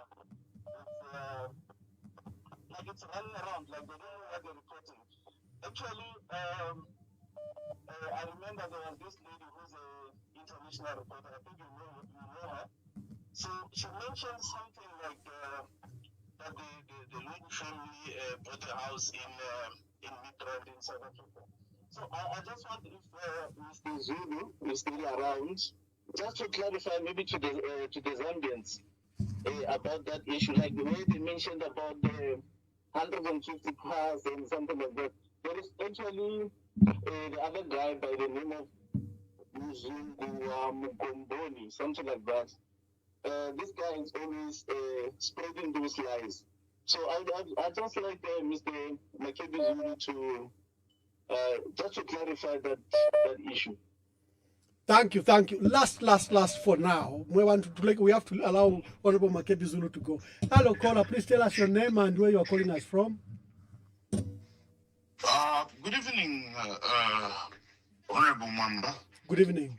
My name is Kabongo from the DRC, Kashobwe specific. In Kashobwe. Good evening. Yes, sir. Good evening, Honorable Makebi Zulu. I think I am not going to say much, but I am just going to encourage Makebi Zulu, and I would ask him to pass my message as a Zambian in diaspora to the Lungu family. Please tell them that we love them, we are with them. We cannot show up, all of us in South Africa, but we are with them. And Honorable Makebi Zulu, awe ulichaume sana iwe ulendo kwa buta efikalaba umefi nga wamfuatu mwaume ebwa ume obu takwa bana fimbi elobwa ume. When people fail to make decisions, and when you think at balanjita blame balanjita machine, but you stand firm, you put your foot down, no mwenso wafunyapo, you are doing the right thing. Thank you so much, Honorable Mamba. Thank you. I'm so sorry. There are so many people. For all those that wish to call, we are going to have a session after Honorable Makebi Zulu leaves. He only gave me an hour. I've already exceeded an hour. But I'm persuaded by the huge numbers of people watching us locally and internationally. Already I can see the views on my pages. 112,000, 3,700 comments. Honorable Makebi Zulu, probably they would have loved you to stay longer. But please give your answers and we'll let you go. Then I'll continue with the views. Honorable Makebi Zulu will hear you because you will still be tuned to us. Ambassador Emmanuel Mwamba. Well, allow me to thank those that have called in, and perhaps the issue that was raised by Mr. Chanodangwira, where he is questioning the leadership of the country. I can only say that, can we for once put reason over pride? Can we allow reason to prevail and not pride? This is not a contestation that should be a win or lose situation. The question is, do we understand that all the family wants is a dignified send-off? Do we understand that? If your coming in the way does not give them a sense of a dignified send-off, why don't you just back down? Reason over pride would be something that would resolve the impasse that is there. Lillian Mutambo, you ask a very interesting question as regards the security. Of course, we've gotten a lot of advice. We've gotten word of threats, both against the family and against myself. But we are of the view that safety is not the absence of danger. We are in danger all the time. Safety is not the absence of danger, but the presence of God. I can assure you that we will be coming to Zambia eventually, and God will take care of us, because safety is not the absence of danger, but the presence of God. Then Robert from Manchester, thank you for the kind words. I will be sure to convey your love to the family. And our prayer in all this is that perhaps the cracks that the death of President Edgar Chagwa Lungu are revealing of the areas of healing that our country needs. And perhaps President Edgar Chagwa Lungu is saying, should we continue living like this? Should we continue with this aspect of every time someone leaves government, they become targets of victimization, whether as ministers, as president? Should we continue like this? What are the far-reaching consequences of leading our country in that direction? What is the role of the church in all this? What is the role of the civil society in all this? What is the role of every citizen in all this? Should we continue with this aspect, for example, in the event that President Hichilema is no longer president, eventually he will no longer be president? Should we be saying, Kawalala Oyo, chase after him, victimize his family? There are ministers who are there. They will no longer be ministers soon. Should we continue on this path as a nation? Perhaps that's a discussion that we should be having. There was a concern to say that there's been things that have been said against the family and against myself personally. I would want to assure you, my fellow citizens, that I will not respond to any personal attacks against myself, and the family will do everything possible to keep the dignity of the death of President Edgar Chagwa Lungu without responding to all forms of propaganda that have been raised, which included the aspect of the Lungus have bought a house in South Africa, which is not true. The Lungus are living a luxurious life in South Africa, which is not true. The Lungus have bought 150 cars in South Africa, which is not true.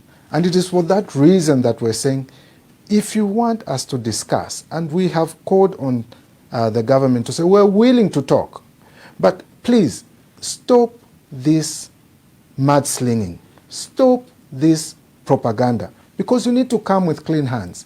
You can't be saying we're talking to the family quietly and loudly using mediums such as Causeway and other mediums. You are propagating hatred against the family, trying to make people rise against the family, when all the family is asking for is one thing: how best can we give Edgar Chagwa Lungu a dignified send-off?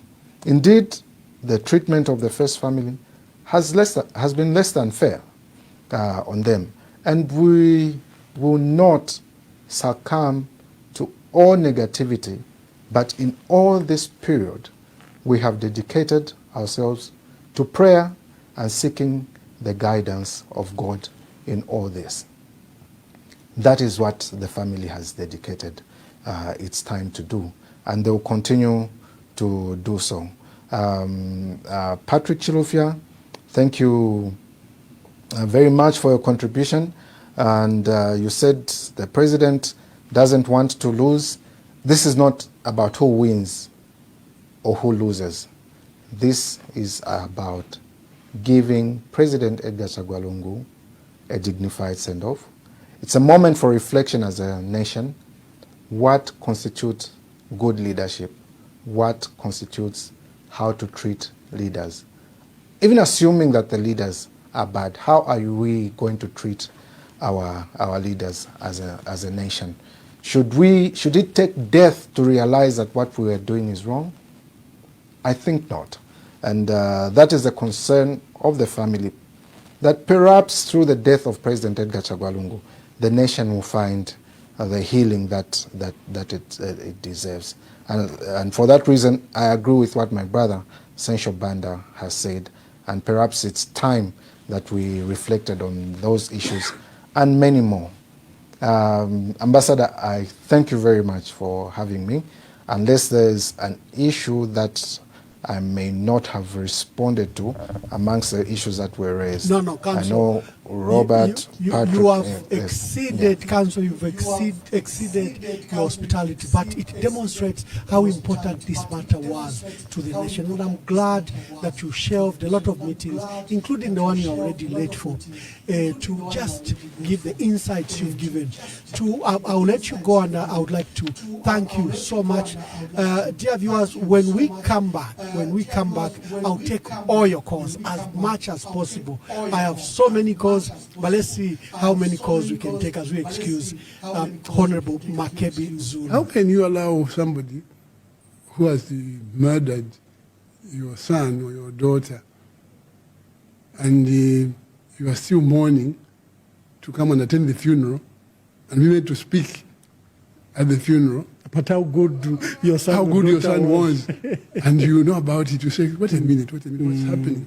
And I think I can just say the whole thing. I summed it up when I spoke to one guy. I said,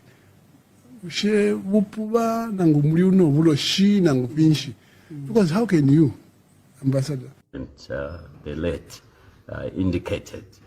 But what even the court was asking, that did the deceased president make his wish that he wanted to be buried in Zambia? And the answer was yes. So who is saying he shouldn't be buried in Zambia? The first respondent is the one who has made the decision. But again, of course, she could have made that decision because the law here in South Africa says the next of kin. Yeah, so it's looking at what the law says here. Is this something that the... Indeed, Attorney General, the law in South Africa says the next of kin. Then we wonder what we are doing in court. Caller, please tell us your name and where you are calling us from. Hello, good evening. I'm Don Oscar. I'm calling from Italy. Good evening, and my greetings to the viewers, and my greetings also to Counsel Makebi Zulu, who indeed has communicated with us, has shared the experience they had this morning in South Africa. Good evening, everybody. I wanted to take advantage to ask a question to Honorable Makebi Zulu, but all the same, if you can just allow me now, I don't know whether to pose a question or to give my my comment. I don't know what what you can allow me to do. You can ask the questions. Honorable Makebi Zulu is listening. I've taken time to study this matter. Other callers also can help. Temano Ndikwatilawe. Everyone can contribute. If there is a question, put it on the floor. If I can't answer it sufficiently, other callers will. We still can even call Honorable Makebi Zulu on the phone. So please, yeah, just be free. But he's also listening. He's going in the car, he's listening. Okay, thank you very much. Thank you so much. I have understood that the bone of contention in this case of the family is that the government did not respect the contract agreed upon before. And I remember vividly that the contract was signed, I think, in the presence of Councillor Makebi Zulu and Mr. Patrick Kangwa on the part of the government. So that day, I remember very well, that was agreed upon, and all the Zambian people, me included, we were expecting that the contract was going to be respected. But unfortunately, the outcome was the opposite. And so Makebi Zulu, the Lungu family, indeed, I sympathize with the Lungu family. I was in South Africa that time when all these things happened. So I'm one of the witnesses. Indeed, I sympathize with the Lungu family. And my observation is, irrespective of whatever judgment, the family has the right to decide. So whether they would judge in favor of the government, whether they would judge in favor of the family, what I've understood according to the South African law, the family has the right to decide. If the family loses the case, Mr. Mwamba, this is my question. If the family hopefully it doesn't happen like this. If the family loses the case, don't you think it's the right thing to advise them to appeal to the High Court? Because losing the case, it means that the judges will be, the case will be a miscarriage of justice. Hello? Thank you. I think we've got your question. I'll endeavor to respond. Thank you. That is a Catholic priest, Father Donosco, Mwanza Pombo from Italy. Hello, caller. Please tell us your name and where you are calling us from. Oh, just a minute, caller. Just a minute. We need to resort to, Yes, caller, please tell us your name and where you are calling us from. Hello? Yes, please tell us your name and where you are calling us from. Hello. We can hear you. Yes, good evening, ma'am. Good evening, Mwamba, and good evening, Honorable Makebi Zulu. Thank you. Make your contributions quickly. Thank you, Zephania. My question to Honorable Mnia Zulu is Makebi Zulu. Did that audio which leaked for Robert Chavinga submitted, and this man called Frank Zimba, who claims Aka Fumba Upoke, who has been accusing the late President Edgar Chagwalungu that he was engaged in drug trafficking, what measures are they going to do, you as a spokesperson and the lawyer for our mother? And that is the question I wanted to find out. Thank you, Zephania. Thank you. Hello, good evening. Please tell us your name and where you are calling us from. Good evening, Ambassador Mwambas. Thank you very much for bringing Makebi Zulu Pamwela. Nine bwana nimasikuno kwa kapota mkwai. Ndefuna ukipisha kweli pusheli na chibana ukipisha na mtweba tibala umfwabene will get answers. If it were mwana Pamwela, ifingi pa internet freelando yo we yaba lungu kuma offices yaba Makebi Zulu ya biruba. Ushe enfyo. Elo nanguline efyo. Ukuya kwantanshi kwa milando. Ishani. Tuwe lomba lesa.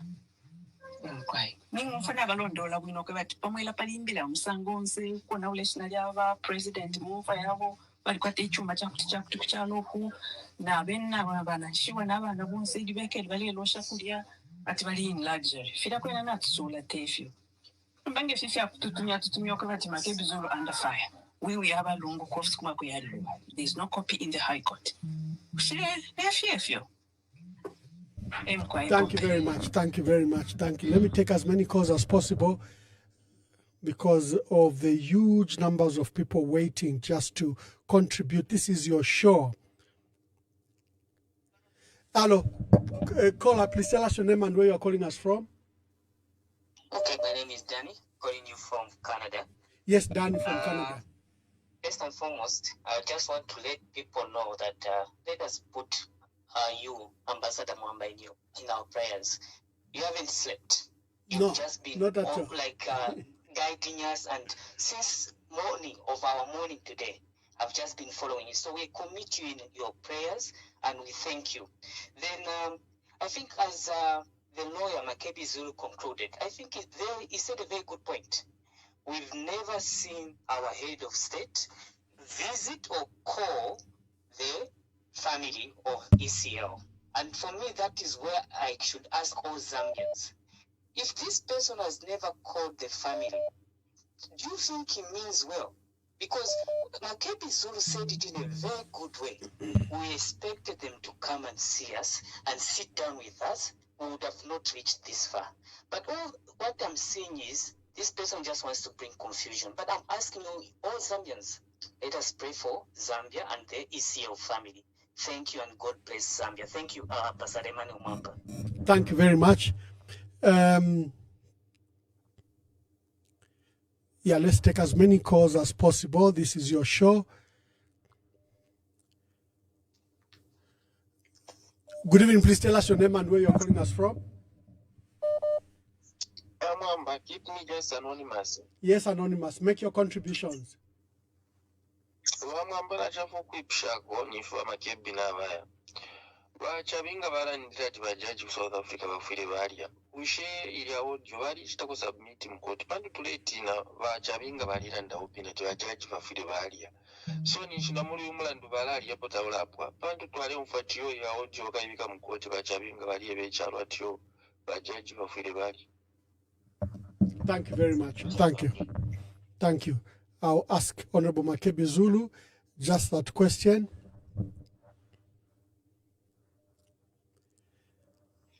Hello, caller. Please tell us your name and where you're calling us from. Good evening. Yes, good evening, Ambassador. Good evening.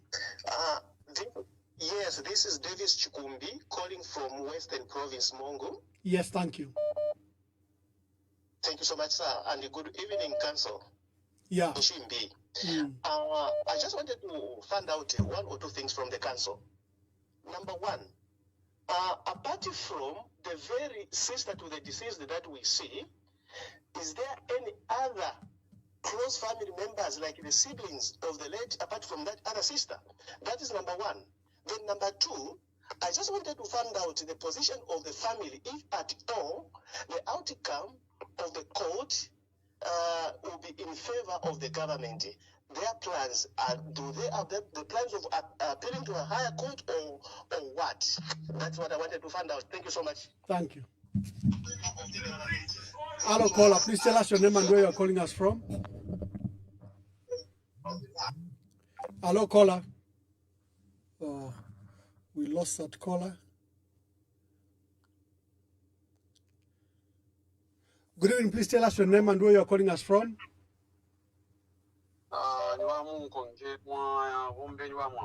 Nditaba munkonge mlishani.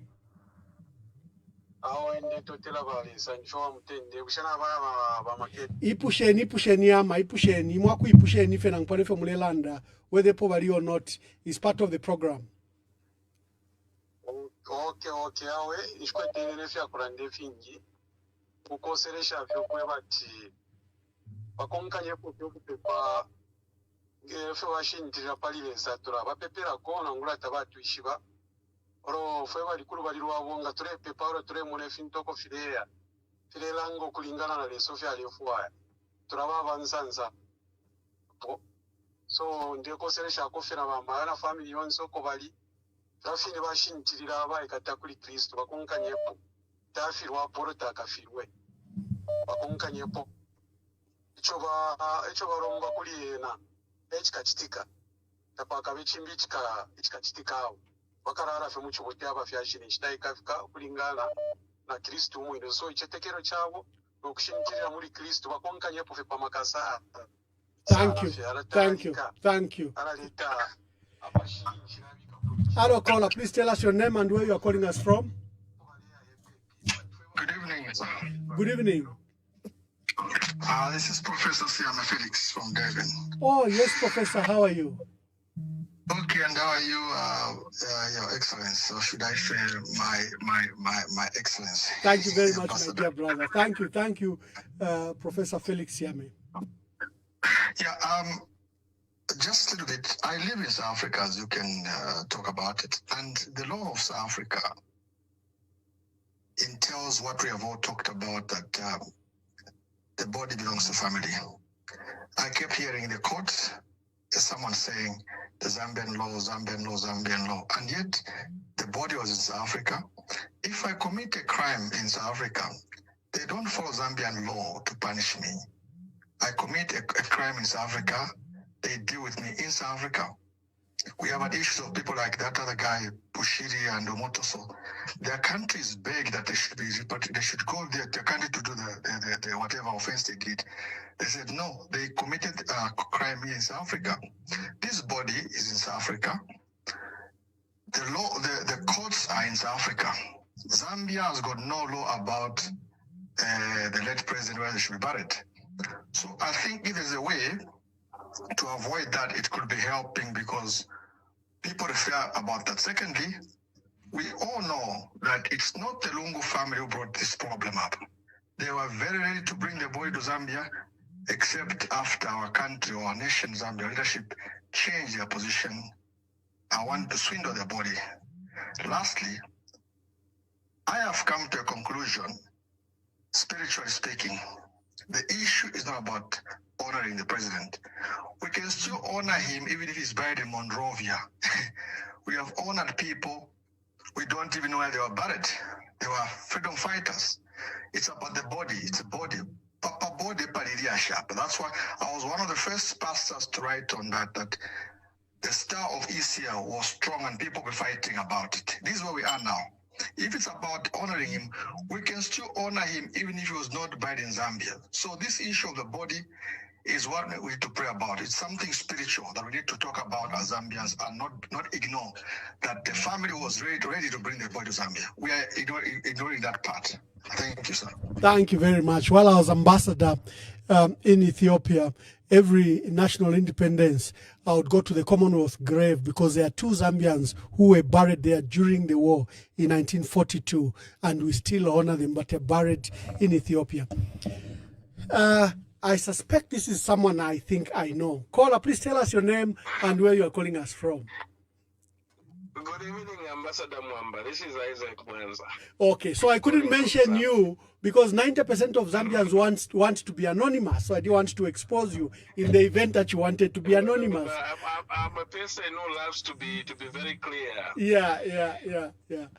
Thank you, Isaac. Thank you. Ambassador Mwamba, let me just thank you for the work that you are doing. You are a human being that is committed to Zambia. You are like a human being like any other person, with all their faults and all the positives, but I think that we need to say you are doing a good job. Thank you, Isaac. Now, thank you very much. Coming to this matter, first I want to pass my condolences to the family and of course to the people of Zambia for that loss. It's the first time that I'm trying to comment on this matter, and after hearing Honorable Makebi Zulu, my brother, I think that I want to just pose a question whether there is still a possibility for the government and the Lungu family to sit down and discuss. Honorable Makebi Zulu brought out a very, very good point to say probably the people that should have negotiated this could have been Madam Mutinda Ichilema herself, to be sent to say, go and talk to your sister in South Africa so that you can try and come up with an agreement. So for me, my thinking is that is there a possibility for the government and the Lungu family, especially from the Lungu family's point of view, to see whether they can sit down if the emissary was sent, whom they accept, to say, okay, fine, this is Madam Mutinda who was flown in today. Can they sit down and negotiate and talk as to how the burial is supposed to take place and agree so that there is some consensus? Because at the end of the day, Ambassador Mwamba, what we must appreciate here is that the court system is very adversarial. There is no draw in a court game, and there's always somebody who's a winner and a loser. And it can be painful to be on the losing side of it. Whether it's a family or it's a government, it can be a very painful moment. And so to try and avoid this, going through this, we have a few days that are remaining before the judgment. Is it possible that both sides, they can get back to the table and sit and talk and say, this is how we are going to go forward? Remove the people that have been negotiating on behalf of government at this point. Let the people that Honorable Makebi Zulu, for instance, he has mentioned, our First Lady, to travel to South Africa and be able to say, Madam, can we sit down? This is the issue I've been sent by my husband. Can you please listen to us? This is what we want to do. Is there a possibility, a window of opportunity to try and resolve this matter? I can only wish the family well. I can only pray for them. I am praying for the safety of Makebi, Jonas, and the rest that have been involved in this matter. But all I'm asking is, can we sit down and discuss so that we avoid this unfortunate situation where we have reached at this point? Thank you so much, Ambassador Mwamba. Isaac, you are very right. The South African cabinet, shortly after, the following day on 26th June, sat and deliberated over the matter regarding a former president who was in South Africa, and the matter was now being litigated in South Africa. The South African government appealed to the family and President Hakainde Hichilema to use the opportunity that were given, because there was a long calendar from 25th June up to 18th August when judgment to be given. They had said, see how you can resolve this. Instead, what we've seen is insults. No credible envoy has come to meet the family. Isaac, I understand your concern, but there hasn't been demonstrable commitment. I think the family has been willing to resolve this matter at any time. The family has been willing to resolve this matter. There are so many calls, but we'll try to take as many as possible. Good evening, please tell us your name and where you're calling us from. Hello, good evening, Ambassador. How are you doing? You're talking to Mr. Chifunda here. Mr. Chifunda, quickly make your contributions. Yes, I just want to, first of all, thank you in person for just the work you have been doing lately. It's not easy. May God richly bless you and keep you safe. And secondly, I just want to share my grievances concerning the current government over the way they have been working and doing things, over the opposition leaders that have been persecuted, from Chimbakambwili, Zulu, and all these people. It has been a witch hunt that has not stopped from the time they got into power, but they haven't delivered what they are supposed to deliver, and they have been concentrating on wrong things. Now, coming to the ECL body, I don't see why they are so persistent in wanting to see that body, first of all, come back to Zambia, of which we haven't seen any remorse in the president. We haven't seen any love for him to stay in Zambia all this time, not go there. So we don't even see why he's consistently following up that case. Anyway, for Makebi Zulu, my words to him is stand, be a man that God has called you to become, and you are the only one who can stand against this regime in this way, because you're prepared and God is with you. May God protect you and cover you. You and Ambassador Mwamba, continue doing the work you're doing. That's what I wanted you to call and just contribute this evening. Thank you very much. Thank you very much. Caller, good evening. Please tell us your name and where you are calling us from. Good evening, Ambassador. Good evening. Honorable Muribwanji. Bachokapo wamimvela.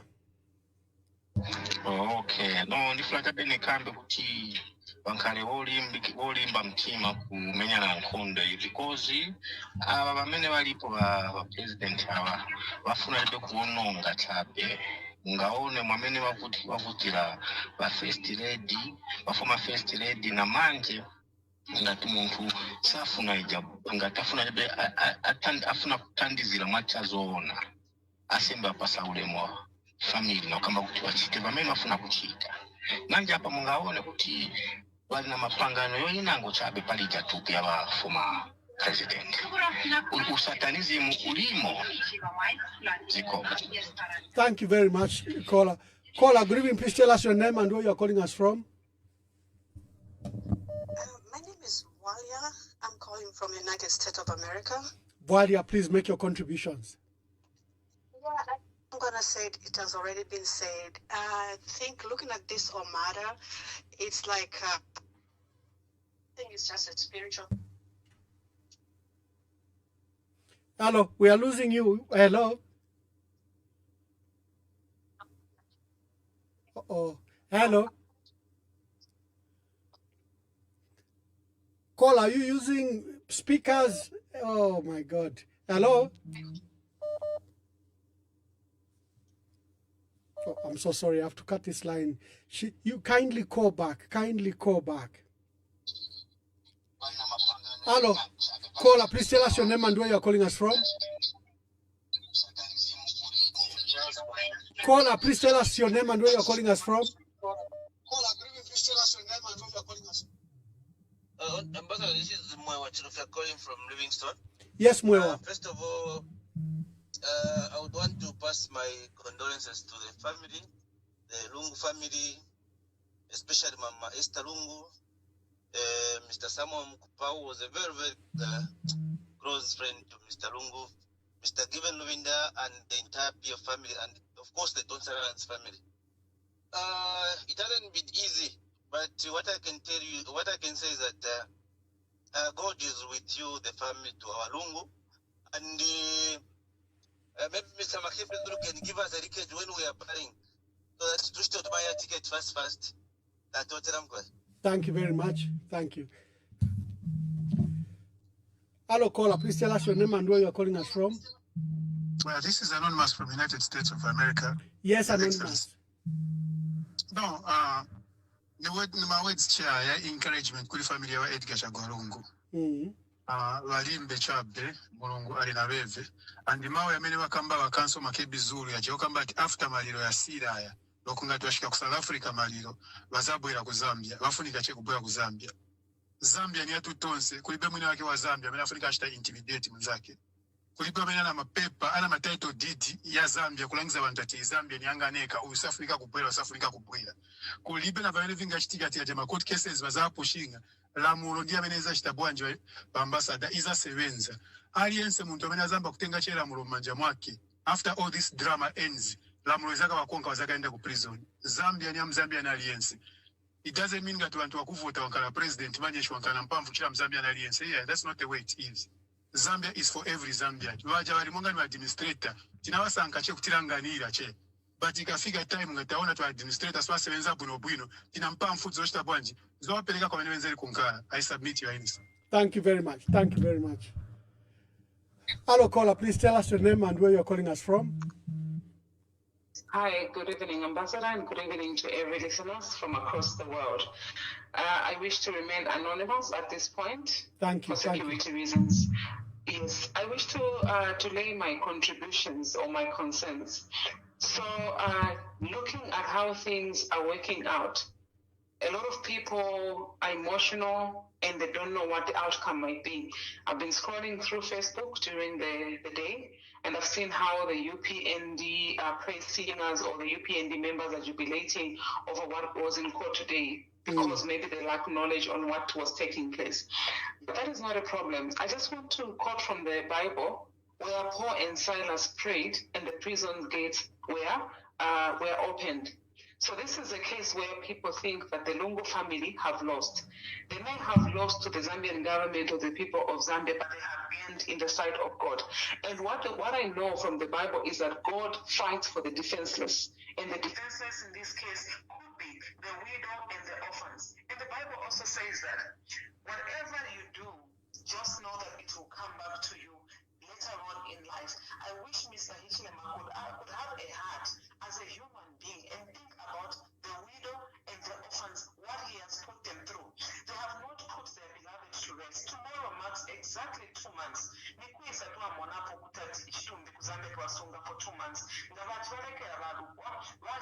In the way that they find it okay. He knows what exactly happened between him and the late ECL. He knows how his government tormented ECL and his family. And to that,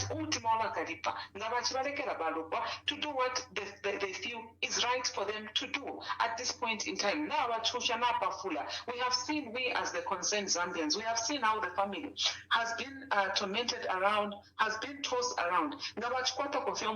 No, you know what, people? Kashikeni, the rest of the things will be discussed later. But he's even letting his people, his members, to insult the family, others to go on and say that Lungu is not dead, he's still alive in South Africa, he's going to come back during elections. Why did he say that he knew that Lungu was dead before the family could even inform him? Why is he letting his people do all those things? That is very bad and that is so inhuman. Does he know the kind of pain and torture that he is putting the family through, and he has put them through? Like HH today, we as a concerned Zambians in the diaspora, I don't even know how to speak Tonga, but I'm gonna try. We are begging you, Mr. Hakainde Chilema, open your heart and let the family bury according to the way they want to be fit to send their beloved one to his final resting place. May the spirit of ECL rest in peace. It's been wandering for the past 2 months. I rest my case, Honorable. Thank you very much. Hello, caller. Please tell us your name and where you are calling us from. Hello. Hello, caller. Yes, hi. This is Pumolo, Queen Pumi. Queen Pumi from, is it California? Yes. Thank you, Queen Pumi. I'm honored. Please make your contributions. Oh, yeah, online? Yes. Are you making contribution to the program? Oh, yes. Yes. I thought, okay, all right. Yes, so thank you, Honorable Mwamba and Honorable Makebi Zulu, regards to the family there by Esther Lungu and the entire team. So my question is, why can't the government construct a monument? Because I think if they really want to honor ECL, the body cannot be the only way to honor him. So I think one option is to construct a monument and hold a state funeral without the body. And the other kind of, it's an observation, kind of a question. I've listened to Council Zulu explain the 5 main points stated by government. Lawyer, they want to exclusively repatriate the body. I'm not going to go down the list. But since we know what they want to exclude the body and take control of the body like they are the next of kin. My question is, have the family considered that their loved one will be treated like a spoil of war, as Makebi said earlier? It's like they want to treat the body of ECL as a bounty, a spoil of war. And there is news on the ground that our beloved son, Why Me, he was desecrated and mutilated in his torture before he died. We don't know if he's dead. We haven't seen the body. But there is rumor that this young man was actually mutilated. His body was mutilated. He was tortured. And, I'm asking Makebi Zulu to say, have they presented this in their presentation? Because the news coming in is that we have another enemy, for lack of a better word, whose body was desecrated or mutilated and he has gone missing. And we just feel like, I think 2 months away from the death, with no burial in sight, they're insisting on the body. Could they want to mutilate the body or desecration to, we know that in war times, if we read history, the victors of the war, they took the bodies to intimidate the victims who had, lost their life in that war. And let's be honest here. Let's call a spade a spade. This has been war between the HH and the ECL. And for them to really hang on to that body, now we have left no option but to think that they want to mutilate this body or do whatever they can as an act of intimidation. And I'm backing this because the commander himself of, is it Zambia Army Baziele, he said that when the ECL's body arrives, no one will have access to it. So if you really want to honor ECL, why can't you just have a monument and honor him and leave the body to the next of kin? Because government is not next of kin. This is just a circus which is embarrassing all of us and stressing the whole family. And we just pray for Mama Esther to be strong and live through this nightmare. Thank you. Thank you, Queen Pumi. Thank you so much. Hello, caller. Please tell us your name and where you're calling us from. Ambassador, thank you very much for taking my call. This is Anonymous from the land of AI. I just want to appreciate this great program that you are doing. Yes, I just have a comment, I believe. The UPND leader, Mr. Hakainde Hichilema, does not mean well. We have seen how his people have spoken with disrespect towards the late president and his family, including people like, Mr. Mwetwa, Mr. Jack Mwimbu. Even the vice president on the floor of parliament has issued disparaging remarks, against Dr. Edgar Chagolungu and the family. Even their related social media platforms like Koswe and so on and so forth have continued to issue statements that are no less than insults. It's my considered view, therefore, that it is not the honest intention of Mr. Hichilema to honor Dr. Edgar Lungu. Mr. Hichilema is looking at winning this argument over the body as a competition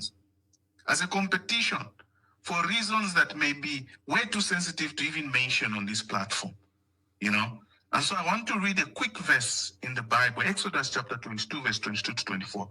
It says, "You shall not afflict any widow or fatherless child. If you afflict them in any way, they will cry to me. I will surely hear their cry, and my wrath shall wax hot, and I will kill you with a sword, and your wives shall be widows, and your children will be fatherless." I hope Mr. Hakainde Hichilema could take a look at this verse and consider it seriously, because the games that he's playing, we see through him. Thank you very much, Ambassador. Thank you. Thank you, caller. Thank you very much. Let me take this call.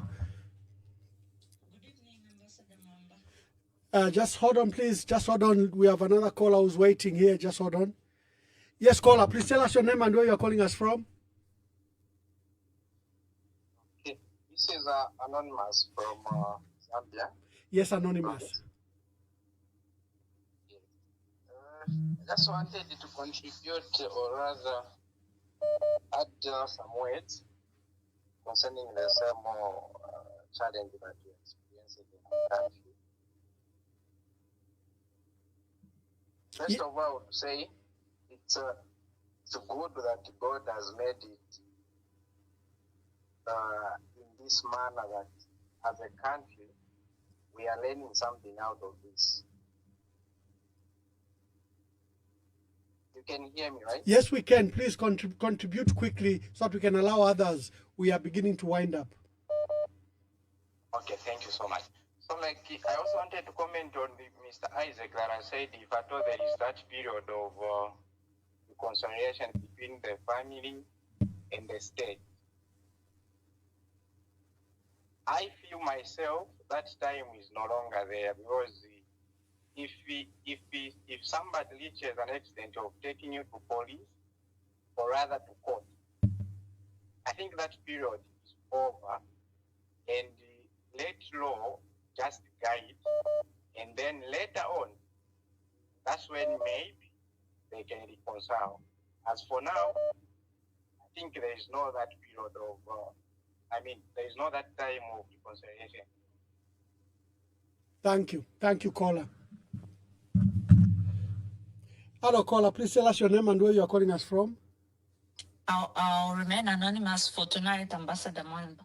Yes, thank you very much, Anonymous. Thank you. I just have a little message for the Lungus. I would like to just tell them that they are not alone in this situation. They have people who respect them, pray for them, and stand with them beyond politics. And I want to encourage them to remain united, remain calm. They need to seek wise counsel. They need to keep praying and to continue acting with the dignity that they've shown us. In times like this, they need to be more united, and we have seen that. So I'm just encouraging them to remain united, keep encouraging each other. They should maintain their strength. They should maintain their silence, which they have. And I believe their resilience and unity will speak louder than words. Thank you. Thank you very much. Thank you. Hello, caller. Please tell us your name and where you are calling us from. I wish to remain anonymous. I'm a Zambian calling you from Israel, Jerusalem. Wonderful. Make your contribution. Yes. First of all, as a Zambian, after having followed the proceedings that took place today, I feel very sad seeing the issue being dragged into a foreign country like that. Not Savannah, first of all. And what I would wish to say is this, the family is grieving, and they have all the rights to decide where they would like to bury their loved one. In this case, we're talking about the late former president, Edgar Chagwa Lungu. Okay? And then we have a very massive population of Zambians who also wish that their former president, who has passed away, should be buried in Zambia. I don't know why our current president, Mr. Hakainde Hichilema, is insisting by all means that he should see the body, that he should be there. If the family does not wish him to be there, what's the problem? Because from my knowledge, this in our constitution, it does not state that the president should be there. If the family wish that he's not there, and in this case, there's no winner. Whether the courts in South Africa tomorrow they decide that the government has won or the family has won, no one will win in this case, because it's a shame, and it's something that I think we still have some time as a people of Zambia, as a government. We still have some time before the judgment is even passed. That if the president could humble himself and renegotiate with the family and talk to them in a nice way and find a solution and listen to them to understand what they really want. Because we all know that the relationship with Mr. Hakainde Hichilema was not good with the former Republican president. May he so rest in peace. Thank you very much. Thank you very much. Thank you. The last caller from Israel. There are so many calls, but I'm sorry. We have to end the program, and for all those questions, I like the questions that came from Isaac, that can the family and the state reconcile. We haven't seen leadership from President Hakainde to resolve this matter. Oh my, this I have to take, because this is my bishop. He will reprimand me. Bishop Dr. Paul Bupe. Sir, I'm so sorry. You are allowed. You can call anytime. Wonderful. Wonderful. Yes, Bishop, make your contribution. Am I live now? Yes, sir. All right, wonderful.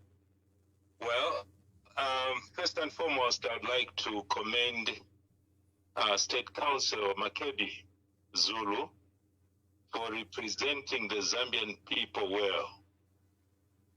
I never thought we could have lawyers who have a human face, a good heart. I commend him greatly. Cool and collected, informed by the Zambian values, a people of peace, love, and care. That's who we are. What is happening now is un-Zambian, unheard of. I'm even shocked. We do have Africa's wisdom for today's living, which can inform our activities, not what we are seeing. May I say this? Wisdom is wisdom to the wise. To the unwise, wisdom is not wisdom at all. No matter what you say, if somebody is not wise, they will not take it. So, Africa wansevanya. Now I can say Zambia wansevanya. That poem reaches out to what is happening today. May God help the Lungu family. May God help them to mourn. And let's stop this. We need wisdom to move forward. Thank you. Thank you very much. Thank you. Thank you. That is Bishop Dr. Paul Wupe of Ndola. I couldn't resist when I saw his number. These are very respected men in our society. And if they wish to use this platform to guide the nation, what more can I do? So thank you very much for today's program. There were a lot of questions for Makebi Zulu. There were a lot of questions.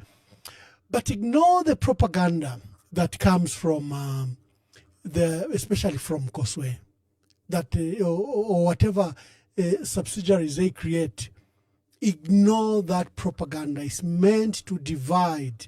It's meant to scandalize. It's meant to raise hate speech and hate feelings against the Lungu family. Almost 100% of the lies they tell are truly, truly just lies. And Makebi Zulu went to a great extent to debunk these lies. And remember what he said about the other allegations, that if there is no will and if there is a will, either way it benefits the next of kin. That's what the South African laws say. So do not believe those lies. In fact, one of the reasons what motivates me to stay up late all night and stay up late all day, speak to people, gather information, persuade people like Honorable Makebi Zulu to come to a platform like this, is exactly the toxic diet that our people are subjected to. Can we have, as a nation, decent diet of information, credible information? Now we no longer trust. Even if someone said this one is dead, you will need 10 other people to confirm that this one is dead. The environment is so toxic. The propaganda fueled across the country is so bad that it has literally divided us and tribalized us into groups. Something very strange. You have seen every guest I've brought here, they appeal to President Hakainde Hichilema to unite the country, because at every opportunity that President Hakainde Hichilema has, whether he wants to reform the constitution, whether he wants to deal with the issue of land, is very divisive in the manner that he goes about it. He is dividing the country, and many people have said, icho mkala mbayo amwene ili wekele. KK said he feared most, among all politicians in Zambia, he feared that, God forbid, that President Hakainde Hichilema should take the reins of power, because he's one person that will divide the country and you throw away the one Zambia, one nation. Just look at the comments, how divided they are. How can someone from another region, you can even predict what they are going to say, and another person from another region predict what they are going to say? This is a country standing on its precipice. It's a country that is divided. It's a country that can break any time looking at the tensions that are stoked, the fires that are being stoked. People are playing with fire before a gasoline tanker. That's what we are doing. No one is bothered. You heard many callers out there saying, where is the church? Because the salt of the earth is supposed now to bring us together. They are equally silent. And you have to understand why. Because even they are either participating or they are victims of this hate-fueled debate and toxicity that has just engulfed our country. Whether we are talking about even an innocent thing like inflation, the economy, elections, constitution, even farming, there is no innocent subject. And there's no one who's applying the brakes that can we detoxify this environment? Can we allow peace to foster? Can we allow peace to reign? No one is doing that. And we have to blame the president because he's a leader of this country. He's supposed to be a father of all. He's supposed to take the lead. He has not been to the funeral of the late president. He has not seen the widow. His wife has not seen the widow. You have not been to a funeral home. You arranged Belvedere, your own outfit, where none of the PF members and many opposition leaders never went to Belvedere Lodge. And you call that you have mourned? And every day you are seated at State House telling every guest that come how you are mourning, how you are not moving, how you are not traveling. Can you walk the talk? Can you abandon your hypocritical stature? Can you match your words with action? Can you end this conflict? Can you end this tension that has gripped the nation? We want to Akwalisa, God bless you. We'll see you tomorrow. We'll inform you that a guest that will bring, and we wish you well, and we pray for our country that God will restore to what was envisioned by our forefathers and foremothers. God bless you. How can you allow somebody who has murdered your son or your daughter, and you are still mourning, to come and attend the funeral, and we went to speak at the funeral? But how good your son was. And you know about it. You say, wait a minute, what's happening? And I think I can just say the whole thing. I summed it up when I spoke to one guy. I said,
wakulekela we mwine ututule wefu wengi wotusha ichichena cha finisha wakulekela we mwine ututule wefu tutule wefu tutule wefu wakulekela we mwine ichichena cha fina wena chakulisha tutule wakulekela we mwine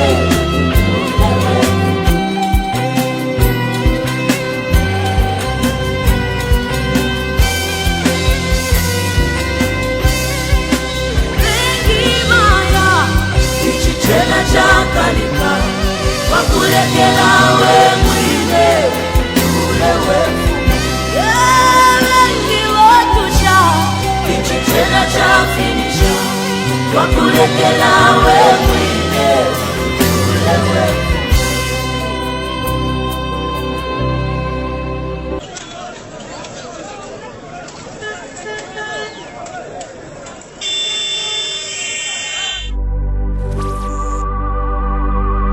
Lelo bwacha bakamba mucharo chesu cha Zambia chawe kanjoy abantu bafo bakamba kule mumfumbwe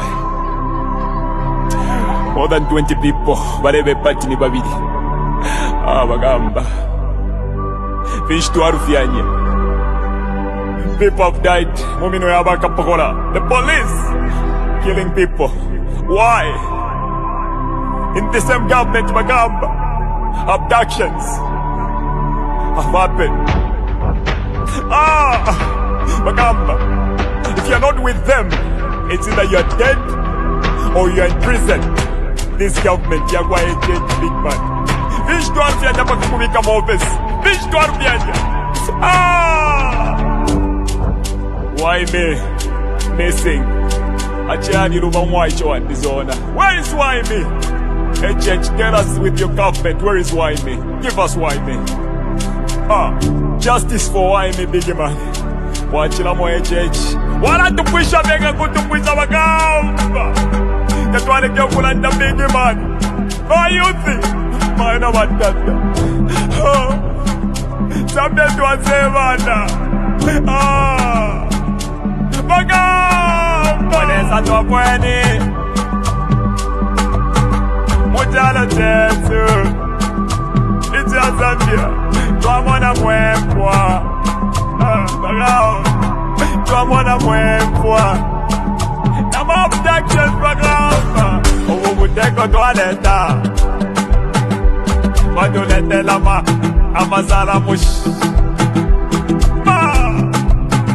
no yukateka wala ipompa tureka no yukateka apa nomba bade mufulo pa mufulo mufulo pa mufulo wakuvota bade mufulo pa mufulo mufulo pa mufulo wakufuatika mufulo pa mufulo mufulo pa mufulo wakufuatika fuatika mufulo pa mufulo mufulo pa mufulo wenyu taya kwa fwe mufulo pa mufulo mufulo pa mufulo aikona mani mufulo pa mufulo mufulo pa mufulo itaya kwa fwe mufulo pa mufulo mufulo pa mufulo yakuliati kwenyu mufulo pa mufulo mufulo pa mufulo mayona batata mayona batata bayuthi tentwisuli amenso batusendela nomba batwipaila na hope yesu endika chagwa lungu watubela tinani tukwatila plan B nomba tuwalishima plan B aba mumino yakuwalesa bantu banga abalafa mucharo chesu cha Zambia Nibanga abantu abala abducted mucharo chesu cha Zambia bambire kuli jeje banda nibanga abantu abala mu prison abena chitotela chilangwa bonze baba prison netunguru shina shimbi muri one government ya kwa abantu naba famweleza aikata nomba baikata na kuyetika chakwa lungu atukwatile plan B abakubo byabyo mufulo big man mufulo pa mufulo bilabine batsendela yetika chakwa apa nomba bane mufulo pa mufulo mufulo pa mufulo bakuvota bane mufulo pa mufulo mufulo pa mufulo bakufuatika mufulo pa mufulo mufulo pa mufulo bakufuatika mufulo pa mufulo mufulo pa mufulo taya kwa fwe mufulo pa mufulo man. Mufulo pa mufulo, mufulo pa mufulo. Ita yakwa, mufulo pa mufulo, mufulo pa mufulo. Yakuli ati kwenyu kwenyu, mufulo pa mufulo, mufulo pa mufulo. HH does not mean well for Mother Zambia. Zambia to Asebana, this is not the Mother Zambia that we were left with by our ancestors, our forefathers who fought so hard to liberate us. Dr. Kenneth Kaunda, Nalumino Mundia, Mama Julia Chikamoneka, Simon Mwansaka Pwepwe, they fought so hard to put this country on the map, to put this country where it is today. No man would destroy this country because we believe in unity. One Zambia, one nation, and we shall together we will change, and we are going to change this government. My name is Blaze Zambia.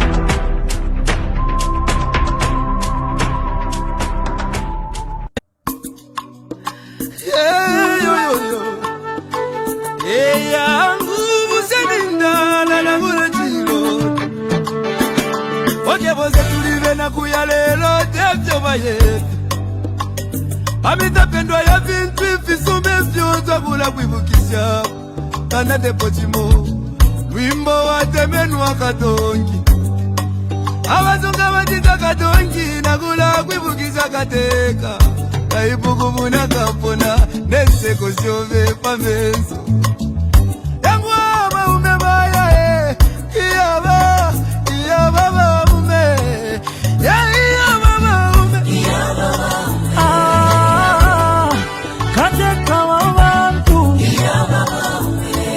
Twakulila, lelo twakulila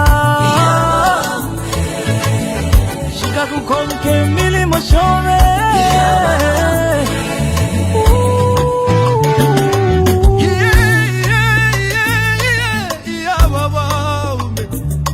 Ale filamba, fiena minta pengo sile Deti kume moku londolo la vale Lilo mwingi, Iseko wengi mwakwete Isaso wengi mwakwete Mwaya, mwaya Mwende wino tata wesu Katusi muchi wakege Wali bomba kale Lomba mwatuja tuleli lake Mupangana chiba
Ukula bebyo wachito bwingi Ibisebo wapangiri obwingi Ukuchinjo lusako kumoneko busaka Mama, utituwa na basiani Chagwa katuse